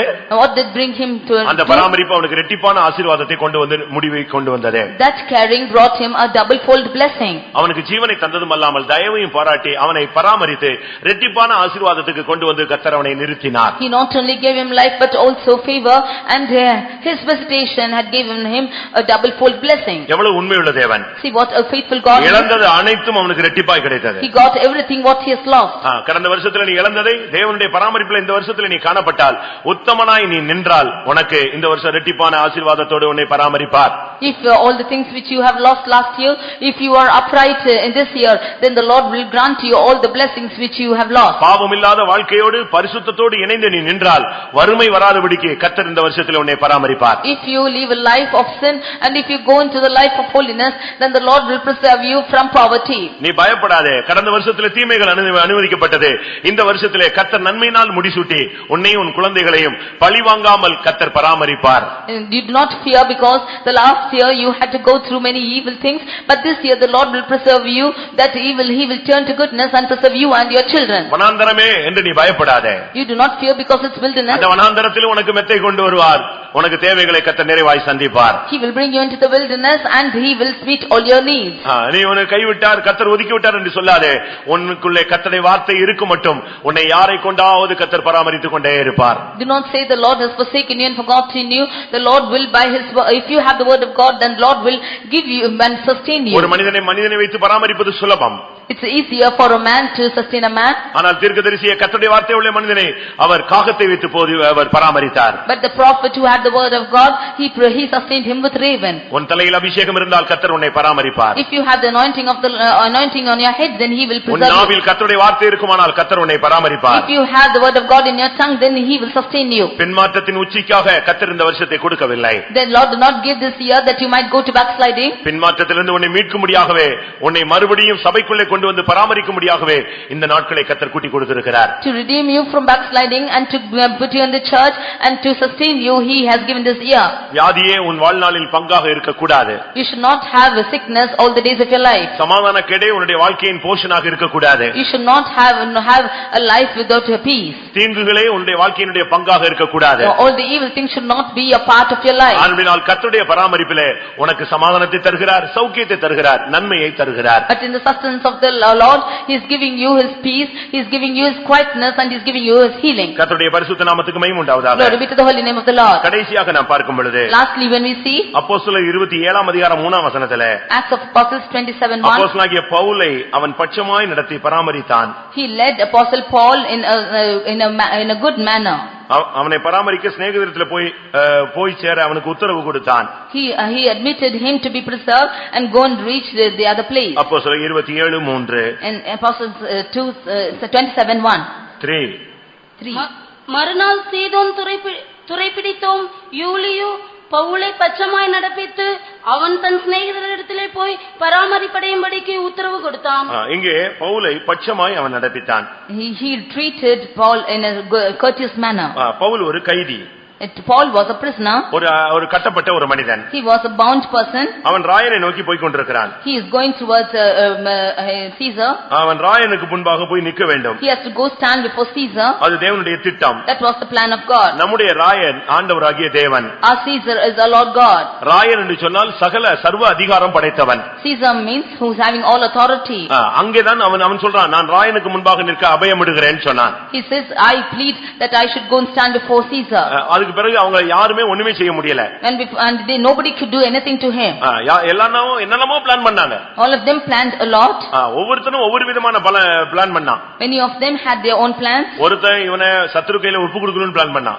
One person wanted to give him to the hands of ஒருவன் விடுதலை பண்ண வாஞ்சித்தான். One person wanted to deliver him. இன்னொருத்தன் விடுதலை பண்ணா பணம் கிடைக்குமான்னு எதிர்பார்த்தான். One person expected money if he should be delivered. இப்படி பல விதங்களில் எதிர்பார்ப்புகளுக்கு மத்தியில இவன் ராயனை நான் பார்க்கணும்னு சொல்லிட்டான். In the midst of such anticipations, he said that he வாழ்க்கையில என்ன போராட்டம் வரட்டும், நான் இயேசுவை பார்க்கணும். அதுதான் உன்னுடைய வாழ்க்கையினுடைய குறிக்கோள். Whatever problems might come in your life, your only goal should be that you should see Jesus. இவன் திடீர்னு சொன்னான், நான் ராயனுக்கு அபயமிடுகிறேன். All of a sudden he said that I am appealing to Caesar. அந்த ஒரு வார்த்தை சபையில சொன்னதனால அவனை ஒருத்தரும் ஒண்ணுமே பண்ண முடியல.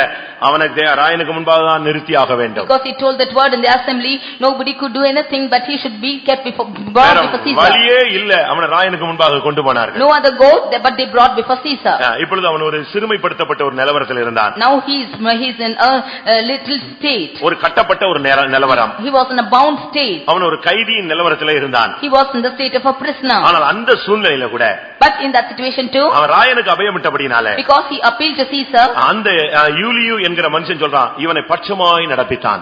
Julius courteously treated Paul. நீ போய் வேணா உன்னுடைய ஃப்ரெண்ட்ஸ்ட இருந்து நீ நல்லா இருந்துக்க அப்படின்னு சொல்லி அவனை ஃப்ரெண்ட்ஸ் நண்பர்களுடைய பராமரிப்பில விடுகிறான். He is going and leaving them into the hands of the friends to refresh him. எந்த கைதிக்கும் அப்படி ஒரு வாய்ப்பு கிடைக்காது. No prisoner will be given such an opportunity. ராயனுக்கு அபயமிட்ட இந்த மனிதனுக்கு மாத்திரம் நீ போய் உன்னுடைய சிநேகிதரிடத்திலே நீ பராமரித்துக்கொள் என்று சொல்கிறான். Because he appealed to Caesar, he says you go to your friends and you refresh yourself. இது எதை காண்பிக்கிறது? What does this show? நீ இயேசுவை பார்க்கணும்னு சிந்தையில இருந்தா உன் வாழ்க்கையில எந்த போராட்டம் இருந்தாலும் நீ அவருடைய பராமரிப்பிலே நீ இருப்பாய். If you have the mind to go see Jesus, then whatever problems you might go through, you will be in his care. யார் இந்த நல்ல friend? Who is a good friend? இந்த உலகத்துல இருக்கவங்க நல்ல friend-ஆ? Do you think that the friends of the world are good friends? நல்ல friend நீங்க கண்டுபிடிக்கணும்னா பிரச்சனையான நேரத்துல ஓடி போய்டுவான். A good friend, if you see that in the times of trouble, he'll run away. உன்னை ஏமாத்திட்டு போய்டுவான். He will cheat you and go. ஆனா நல்ல ஒரு சிநேகிதரை நாங்கள் உங்களுக்கு சொல்லுகிறோம். And we will tell you of a good friend. உன்னத பாட்டு 5ஆம் அதிகாரத்தை பார்க்கும் பொழுது In Songs of Solomon 5th chapter 16ஆம் வசனத்திலே verse 16, எருசலேமின் குமாரத்திகளே இவரே என் சிநேகிதர். O daughters of Jerusalem, this is my friend. உன்னத பாட்டு 5:16ல கடைசில சொல்லிருக்கு இவரே என் சிநேகிதர். In Songs of Solomon 5:16, last portion it says that this is my friend. அங்க பவுலை போய் சிநேகிதரிடத்துல போய் நீ பராமரிப்படையும்படி அவனுக்கு உத்தரவு கொடுத்தான். Here St. Paul was said that you should go to your friends and refresh yourself. எவ்வளவு அருமையான ஒரு வாய்ப்பு கிடைத்தது. What a good chance it was. இந்த உலக வாழ்க்கையிலே பாவ நிறைந்த உலக வாழ்க்கையிலே ஆண்டவருடைய பராமரிப்பில் இருக்கிற வாழ்க்கை நமக்கு அருளப்பட்டிருக்கிறது. In this life of sin, the Lord has given a life wherein the Lord will care for us. இந்த வாழ்க்கை இந்த பராமரிப்பை நீங்கள் பயன்படுத்திக் கொள்ளுங்கள். You should make use of this care. காலையில ஜெபம், மாலையில ஜெபம், கூட்டங்கள், ஊழியங்கள், ஐக்கியங்கள், சமாதானங்கள், சுத்திகரிப்புகள், பரிசுத்தமாகுதல், தேவனை போய் சந்திப்பது, இப்படிப்பட்ட ஒரு அருமையான பராமரிப்பு நமக்கு இந்த உலகத்திலே தேவன் கிருபையாய் கட்டளையிட்டிருக்கிறார். Morning and evening prayers and sanctification and fellowship and sanctifying ourselves and going to meet our Lord Jesus, God has given such a chance for us. ஒரு சிலருக்கு இந்த சத்தியம் தெரிந்தாலும் இந்த சத்தியத்தினுடைய பராமரிப்புக்குள்ளே சபை பராமரிப்புக்குள்ளே வருகிறது இல்லை. Some of them, although they know the truth, they do not come into the care of the church. பிரியமானவர்களே, நீங்கள் அப்படி இருக்க கூடாது. You should not be like this. இந்த சபையில நீங்கள் வருகிறீர்கள், ஆனால் சபையின் பராமரிப்பில் நீங்கள் இருக்க வேண்டும். You come into the church, but you should be in the care of the church. நீங்கள் சபைக்கு எவ்வளவோ உதவி செய்யலாம். You might help the church in many ways. நீங்க இந்த சபையினுடைய அனுதாபிகள், வெல் விஷர் கிடையாது. You are not well wishers of this church. இந்த சபைக்கு நீங்கள் ஒரு போக்குவரத்தா இருக்கக்கூடிய ஒரு ஆடியன்ஸா நீங்கள் இருக்க கூடாது. You should not be the ones who are just coming and going. நீங்கள் ஒரு வழிபோக்கனாக இருந்து விட கூடாது. You should not be a way stranger. நீங்கள் இந்த சபைக்குள்ளே இருந்து பாருங்கள், கர்த்தர் உங்களை அருமையாக பராமரிப்பார். You be in this church and see the Lord will take good care of you. ஒருவேளை நீங்கள் காணிக்கை கொடுக்கலாம். Mother might forsake him. காணிக்கை கொடுக்கலாம். One might give offering. பல விதங்களில் நீங்கள் இந்த சபைக்கு உதவி செய்யலாம். You might help the church in many ways. ஆனால் இந்த சபையில் நீங்கள் பராமரிக்கப்படணும். But you should be preserved in the church. நீங்கள் சபையை பராமரிக்கிறது ஒரு பகுதி. You sustaining the church is one angle. ஆனால் தேவன் சபையில வைத்து உன்னை பராமரிப்பதுதான் ரொம்ப முக்கியமானது. But the Lord sustaining you, keeping you in the church is another angle. 2 சாமுவேல் 19ஆம் அதிகாரத்தை நான் பார்க்கும் பொழுது 2 Samuel chapter 19 32ஆம் வசனத்தில் பார்க்கும் பொழுது பர்சிலாய் தாவீதை பராமரித்தான். We see in 32nd verse that Barzillai sustained David. அருமையாக பராமரித்தான். He cared for him in a good way. 2 சாமுவேல் 19ஆம் அதிகாரம் 33ஆம் வசனத்தை பார்க்கும் பொழுது 2 Samuel 19:33 when we read, அங்கே என்ன நடந்தது? what is said here? அங்கே என்ன நடந்தது சொல்லுங்க. What happened here? அங்க என்ன நடந்துச்சு தெரியுமா? What happened here? தாவீது சொல்றான், நீ எருசலேமுக்கு வா, நான் உன்னை வச்சு பராமரிக்கிறேன்னு சொல்றான். David says, you come to Jerusalem, I will take care of you. வாசியுங்கள். ராஜா பர்சிலாவை நோக்கி, நீ என்னோடு கூட கடந்து வா, எருசலேமிலே உன்னை என்னிடத்தில் வைத்து பராமரிப்பேன் என்றார். எவ்வளவு அருமையான ஒரு வார்த்தை அவனுக்கு கிடைக்கிறது. What a good word he received. 32ஆம் வசனத்திலே இவன் ராஜாவை பராமரித்தான். In 32nd verse he served the king. ஆனா இங்க 33ஆம் வசனத்துல தாவீது சொல்றான், நீ என்னோடு கூட எருசலேமுக்கு வா. But in 33rd verse David says, you come with me to Jerusalem. வனாந்தர வாழ்க்கை போதும். Enough of the way of wilderness. நீ எனக்கு ஹெல்ப் பண்ணதெல்லாம் போதும். Enough of the way that you have sustained me. நான் இப்ப சிங்காசனத்துக்கு போறேன். Now I am going to go to the throne. நான் என்னுடைய ஆளுகையிலே மறுபடியும் ஸ்திரப்படுத்தப்பட போகிறேன். I am going to stand by on my throne. நான் எருசலேமுக்கு போகிறேன். I am going to Jerusalem. நீ வா. You come with me. நான் உன்னை வச்சு பராமரிக்கிறேன். I will keep and I will sustain you. அருமையான ஒரு வாய்ப்பு கிடைச்சிருச்சு. He had a good opportunity. ஆனா என்ன செஞ்சான் தெரியுமா? But you know what he did? அந்த மனுஷனுடைய வயது ஜாஸ்தியா இருந்துச்சு, அறியாமை மிகவும் அதிகமாக இருந்தது. He was old enough and therefore he refused. அவனுக்கு வயசு ஜாஸ்தி இருந்துச்சு. He was of good age. அனுபவங்கள் இருந்தது. He had good experience. மற்றவங்களை பராமரிக்கக்கூடிய ஒரு தன்மை இருந்தது. He had the tendency to sustain the others. தன்னை பராமரிக்க அவன் இடம் கொடுக்கவில்லை. But he did not want to be sustained by him. 33ஆம் வசனத்தில் சொல்றான், எருசலேமிலே உன்னை என்னிடத்தில் வைத்து நான் உன்னை பராமரிப்பேன். In verse 33 he says, you come with me in Jerusalem, I will feed you with me. ஆனா இந்த பர்சிலா என்ன பண்ண தெரியுமா? But you know what Barzillai did? பர்சிலா அப்படின்னு சொன்னா இரும்பு போன்றவன் அப்படின்னு அர்த்தம். Barzillai means one who is like iron. அவ்வளவு ஸ்ட்ராங்கான ஆளு. He is such a strong person. அவ்வளவு ஸ்ட்ராங்கான ஆளு. He was such a strong person. Absalom ராஜாவாக மாறி தாவீதை வேட்டையாடுறதுக்கு ரெடியா இருக்கிறான். அந்த சூழ்நிலையில யாருமே கை கொடுக்கல. அந்த சூழ்நிலையில இந்த பர்சிலா தான் யாரு கை கொடுத்தது? தாவீதுக்கு கை கொடுத்தாள். when Absalom became king, he wanted to hunt David, he wanted to kill him, and when he's hunting for him, this Barzillai gave hands for David. அந்த சூழ்நிலையில யாருமே ராஜாவை எதிர்த்து செய்ய முடியாது. ஆனா இவன் செய்றான், துணிஞ்சு செய்றான். அவன் இரும்பு போன்றவன். In such a situation nobody can help the king, but he went forward to help the king. ஆனா இப்போ இவனுக்கு ஒரு நல்ல வாய்ப்பு கிடைக்குது. ராஜா சொல்றார், நான் ராஜாவா மாறறேன் மறுபடியும், நீ வா, நான் உன்னை எருசலேமில வைத்து பராமரிக்கிறேன். But now the king says that I am going to become the king again, I will preserve you in Jerusalem. அவன் சொல்றான், எனக்கு 80 வயசு ஆயிடுச்சு. But he says that I become old. நான் இனிமே அங்க எங்க வர்றது? And how can I come there? நான் வரல. I will not come. நான் அங்க வந்து என்ன பண்ண போறேன்? What can I do coming there? அப்படி இப்படி சொல்லி அவன் அப்படியே ஒதுங்கி போயிட்டான். He said lame excuses and went off. பாருங்க, தேவனுடைய பராமரிப்பை அவன் அப்படி விட்டு விலகி போன ஒரு மனிதன். He was a man who went away from the sustenance of பின்மாற்றத்துல போனவனெல்லாம் கர்த்தர் கொண்டு வந்து பராமரிக்கிறார். ஆனால் இந்த சபைக்காக நீ நின்றாயே, உன்னை பராமரிக்க சபை இருக்கிறது. ஆனால் இன்னைக்கு நீ சபைக்குள் வராமல் ஒதுங்கி போகிறாய். The Lord has brought many backsliders and is sustaining them, but you being in the church, you have done sustain the church in many ways, but you are refusing to be sustained in the church. நான் வரல, என் பிள்ளைகளை வேலை அனுப்புறேன், என் பிள்ளையை வச்சு நீங்க அங்க பராமரிங்கன்னு சொல்லி கிம்காம அனுப்பிவிட்டான். He said that I am not coming, but I will send my servant King come, and he wanted to அருமையானவர்களே, நீங்கள் சபைக்கு எவ்வளவு உதவி செய்தாலும் சரி, ஆனால் அது முக்கியமல்ல. கர்த்தர் உன்னை சபையில வைத்து பராமரித்து உன்னை புதிய எருசலேமாய் சீயோனாய் மாற்ற விரும்புகிறார். Dear beloved, how much you would have helped in the church, that's not a matter, but the Lord wants to sustain you in the church and make you as Zion in Jerusalem. ஆனால் அவன் வரவில்லை.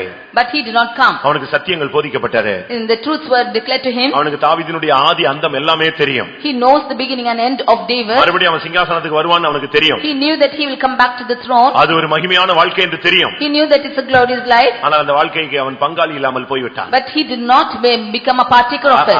அருமையானவர்களே, சீயோனுக்கும் எருசலேமுக்கும் நல்ல அழைப்பு இருக்கிறது. நீங்கள் அதை பயன்படுத்திக் கொள்ளுங்கள். You have a good calling for Zion and Jerusalem.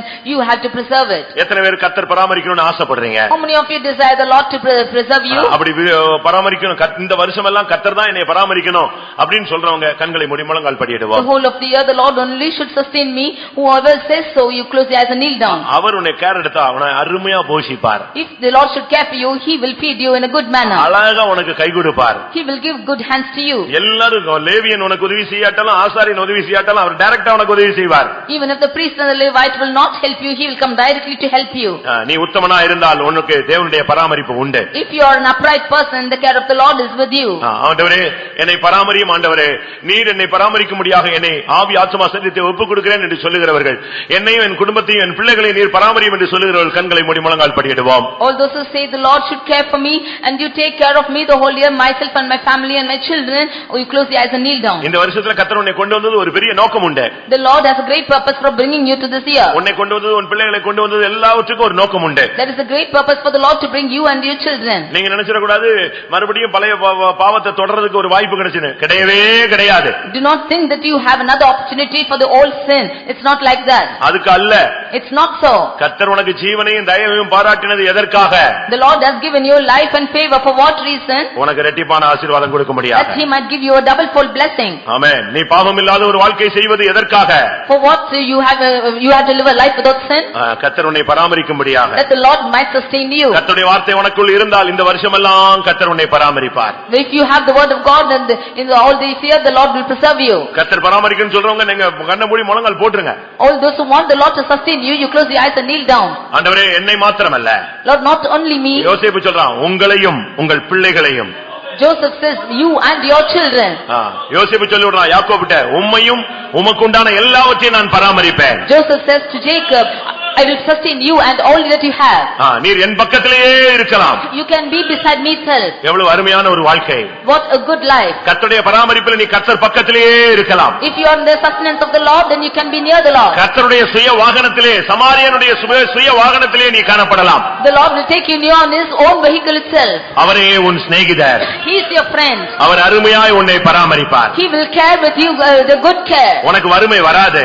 There will be no poverty come to you. உனக்கு தீமை வராது. No evil will come to you. மனாந்தரத்திலும் குறைவு வராது. There will be no shortcomings in his care. பின்மாற்றத்திலும் மறுபடியும் உனக்கு முன்னேற்றத்தை உண்டு பண்ணுவார். He will bring you back from your backsliding. உனக்கு மறுபடியும் வியாதி வராது. There will no sickness come back to you. நீ அவருடைய பராமரிப்பில் இருந்தால் உனக்கு சௌக்கியம் உண்டாகும். If you are in his care, then you will have healing. அவருடைய பராமரிப்பில் இருந்தால் உனக்கு சமாதானம் கிடைக்கும். If you are in his care, then you will have peace. அவருடைய பராமரிப்பில் இருந்தால் கர்த்தர் உன்னை பட்சமாய் நடத்துவார். If you are on his care, then he will lead you in a good way. கடந்த வருஷத்திலே ஜீவனையும் தயவையும் ஜீவனை தந்து தயவை பாராட்டினவர் இந்த வருஷத்தில் உன்னை பராமரிக்க வந்திருக்கிறார். In the last year, the Lord who has shown you life and favor, he has come to sustain you this year. கர்த்தாவே என்னை பராமரியும் ஆண்டவரே. Lord, you sustain me. என் பிள்ளைகளை பராமரியும் ஆண்டவரே. Lord, you care for me and my children. என்னுடைய குடும்பத்தை பராமரியும் ஆண்டவரே. You care for my family. என்னுடைய ஊழியத்தை பராமரியும் ஆண்டவரே. You care for my ministry. என்னுடைய தொழிலை நீர் பராமரியும் ஆண்டவரே. You care my business, Lord. ஆண்டவர் உன்னை பராமரித்தால் உன்னுடைய வாழ்க்கை செழிப்பாய் மாறும். If the Lord should sustain you, then your life will be for men. வனாந்தரத்தை செழிப்பாய் மாற்றுகிறவர். The wilderness will be changed to prosperity. ஒன்றுமில்லாத இடத்திலே இருக்கிறதாய் அழைக்கிறவர். When the Lord calls nothing as everything. எல்லாவற்றுக்கும் மேலாக உன்னை பரம எருசலேமிலே வைத்து அவர் பராமரிக்க வாஞ்சிக்கிறார். நித்தியமாய் சீயோனில் வைத்து உன்னை பராமரிக்க வாஞ்சிக்கிறார். வரமாட்டேன் என்று சொல்லிவிடாதே, அந்த பாக்கியத்தை நீ இழந்து விடாதே. ஆமென். அந்த பரம கானானில், அந்த பரம புதிய எருசலேமில், அந்த சீயோனில் கர்த்தர் உன்னை பராமரிப்பேன் என்று வாக்கு பண்ணுகிறார். இந்த உலகத்திலே உன்னை பராமரித்தால் 70 வருஷமோ 80 வருஷமோ, ஆனால் எருசலேமிலே நித்தியமாய் உன்னை பராமரிப்பேன் என்று வாக்கு பண்ணுகிறார். அல்லேலூயா, அல்லேலூயா. அவர் உத்தமனை பராமரிக்கிற தேவன், பாவத்தை விட்டு விலகி ஓடுகிறவர்களை பராமரிக்கிற தேவன், தீமையை நன்மையாய் மாற்றி பராமரிக்கிற தேவன், வனாந்தரத்தை செழிப்பாக்கி அவர் பராமரிக்கிற தேவன், அபிஷேகம் பெற்றவர்களை பராமரிக்கிற தேவன், கர்த்தருடைய வார்த்தை உள்ள தீர்க்கதரிசிகளை பராமரிக்கிற தேவன், சூழ்நிலையிலே தடுமாறிக் கொண்டிருக்கிறவரை பராமரிக்கிற தேவன். ஹல்லேலூயா. கிறிஸ்துவின் அன்பிலே கட்டப்பட்டவர்களை அவர் பராமரிக்கிற தேவன். உன்னை பராமரிக்கிறார். ஹல்லேலூயா, ஹல்லேலூயா, ஹல்லேலூயா, ஹல்லேலூயா.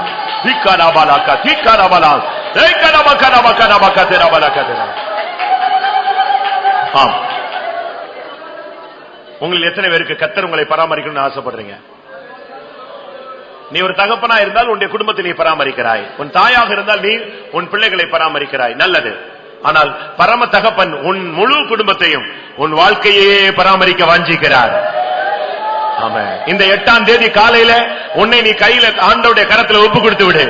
கர்த்தாவே நீர் பராமரியும். ஆமென். எனக்கு குறைவு வராது. எதை இழந்தேனோ அதை இரட்டிப்பாய் பெற்றுக் கொள்வேன். ஹல்லேலூயா, ஹல்லேலூயா. ஆண்டவரே நீர் என்னை பராமரியும். ஆமென். ஹல்லேலூயா. ஆமென். பராமரிப்பு ஒன்று கேர், மற்றொன்று மெயின்டெனன்ஸ். கர்த்தர் இந்த வருஷத்துல உன்னை மெயின்டைன் பண்ண போறார். உன் பிசினஸ் அப்படியே கையில ஒப்பு கொடுங்க. முழங்கால் போட்டு அப்படியே ஒப்பு கொடுங்க.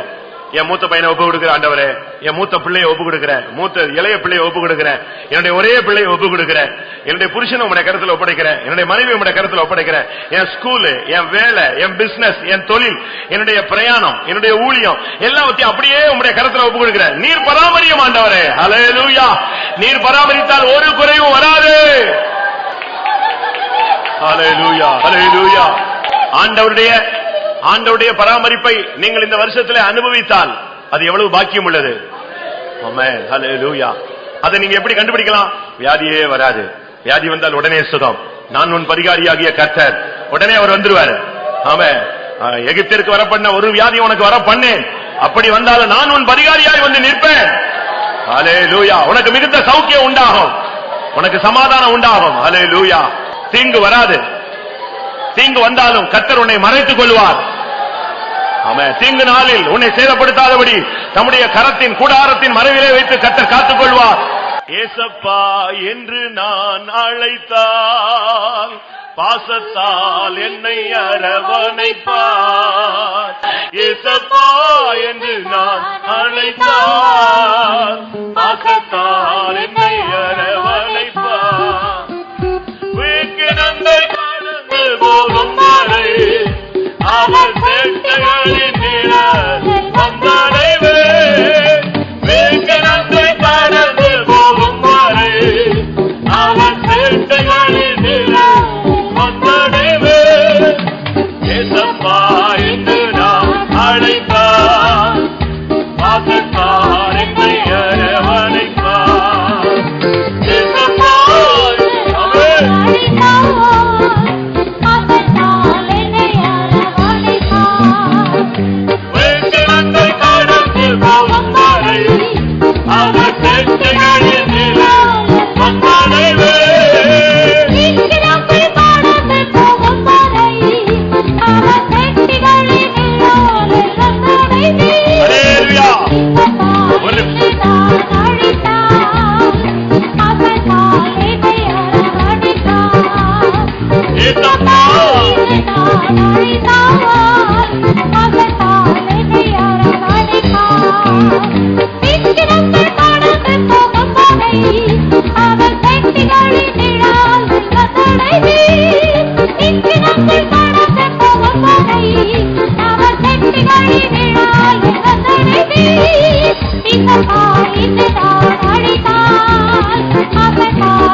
ஹல்லேலூயா. ஆமென். ஆமென். ஹல்லேலூயா.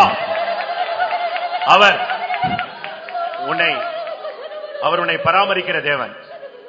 ஏசப்பா என்று நான் அழைத்தால் பாசத்தால் என்னை அரவணைப்பார்.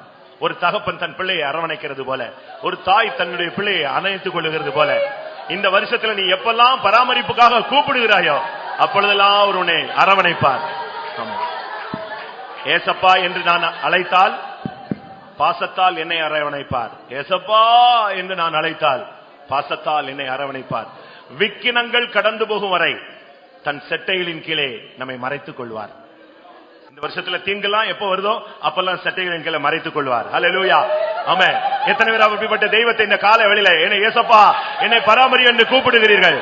ஏசப்பா என்று நான் அழைத்தால் பாசத்தால் என்னை அரவணைப்பார். ஏசப்பா என்று நான் அழைத்தால்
அந்த ரெண்டு வரி ஏசப்பா என்று நான் அழைத்தால் பாசத்தால் என்னை அரவணைப்பார்.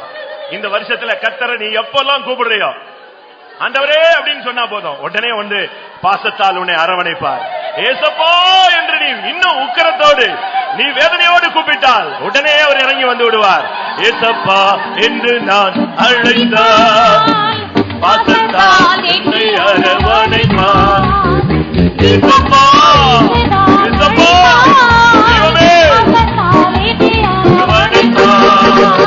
ஏசப்பா என்று நான் அழைத்தால் பாசத்தால்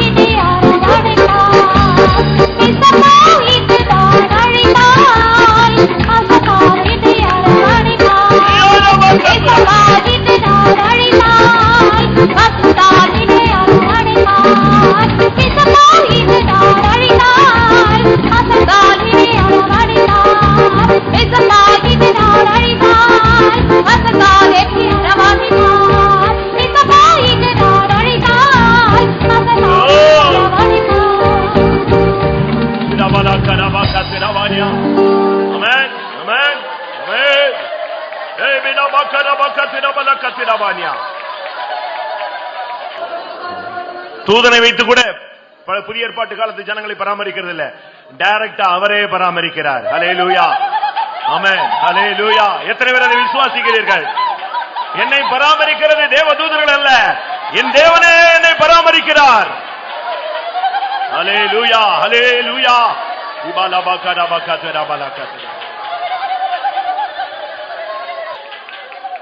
தீர்க்க தரிசன புஸ்தகத்தில் சொல்லுகிறார், கர்த்தராகிய நான் அதற்கு நீர் பாய்ச்சி அதற்கு வேலி அடைத்து நான் அதை காப்பாற்றுவேன், நானே அதை இரவும் பகலும் காத்துக்கொள்வேன். பாருங்க, அந்த பொறுப்பை அவரே எடுத்துக் கொள்கிறார். இந்த வருஷத்துல உன்னையும் உன்னுடைய பிள்ளைகளையும் உன்னுடைய தொழிலையும் உன்னுடைய ஊழியத்தையும் அவர் பராமரிக்க போகிறார். எத்தனை பேர் விசுவாசிக்கிறீர்கள்? ஹல்லேலூயா. ஹல்லேலூயா. இந்த வருஷத்துல இயேசு வந்தால் மகிமையிலே வைத்து நம்மை பராமரிக்க போகிறார். ஹல்லேலூயா. ஓ ரபக்க திடபக்க திடபக்க ரபக்க திடபானியா. ஆமென். ஹல்லேலூயா. ஹல்லேலூயா.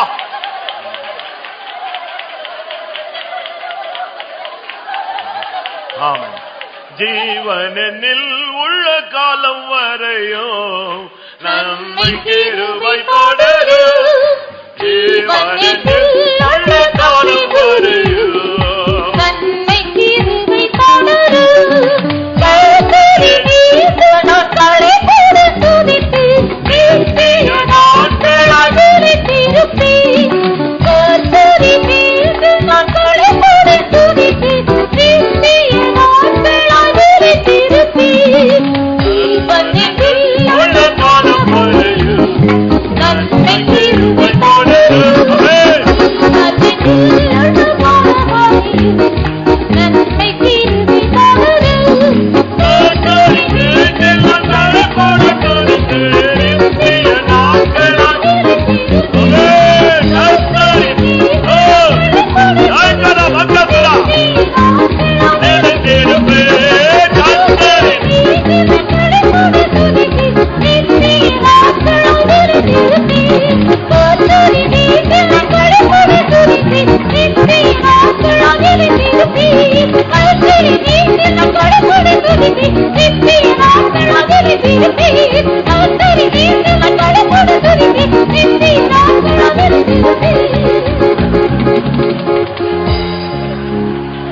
Hallelujah. Hallelujah. Amen. Amen. Amen. நம்முடைய தேவன் இம்மையிலும் மறுமையிலும் நம்மை அவர் பராமரிக்கிறவர். அதற்காக ஸ்தோத்திரம் பண்ணுவோம். இந்த வருஷத்தில் மாத்திரமல்ல, ஜீவன் நம்மில் உள்ளவரை அவர் பராமரிக்க போகிறார். அதற்காக ஸ்தோத்திரம் பண்ணுவோம். இங்கு மாத்திரமல்ல, புதிய எருசலேமிலும் சீயோனிலும் வைத்து நம்மை பராமரிக்க போகிறார். அதற்காக ஸ்தோத்திரம் பண்ணுவோம். அந்த நாளுக்கு நம்மை ஆயத்தப்படுத்த முடியாது. ஸ்தோத்திரம் பண்ணுவோம். நம்மை சேர்க்க வருகிறார். அதற்காக ஸ்தோத்திரம் பண்ணுவோம். பிதா குமாரன் பரிசுத்த ஆவியானவருக்காக ஸ்தோத்திரம் பண்ணுவோம். எல்லா மகிமையும் அவருக்கே செலுத்தி ஸ்தோத்திரம் பண்ணுவோம்.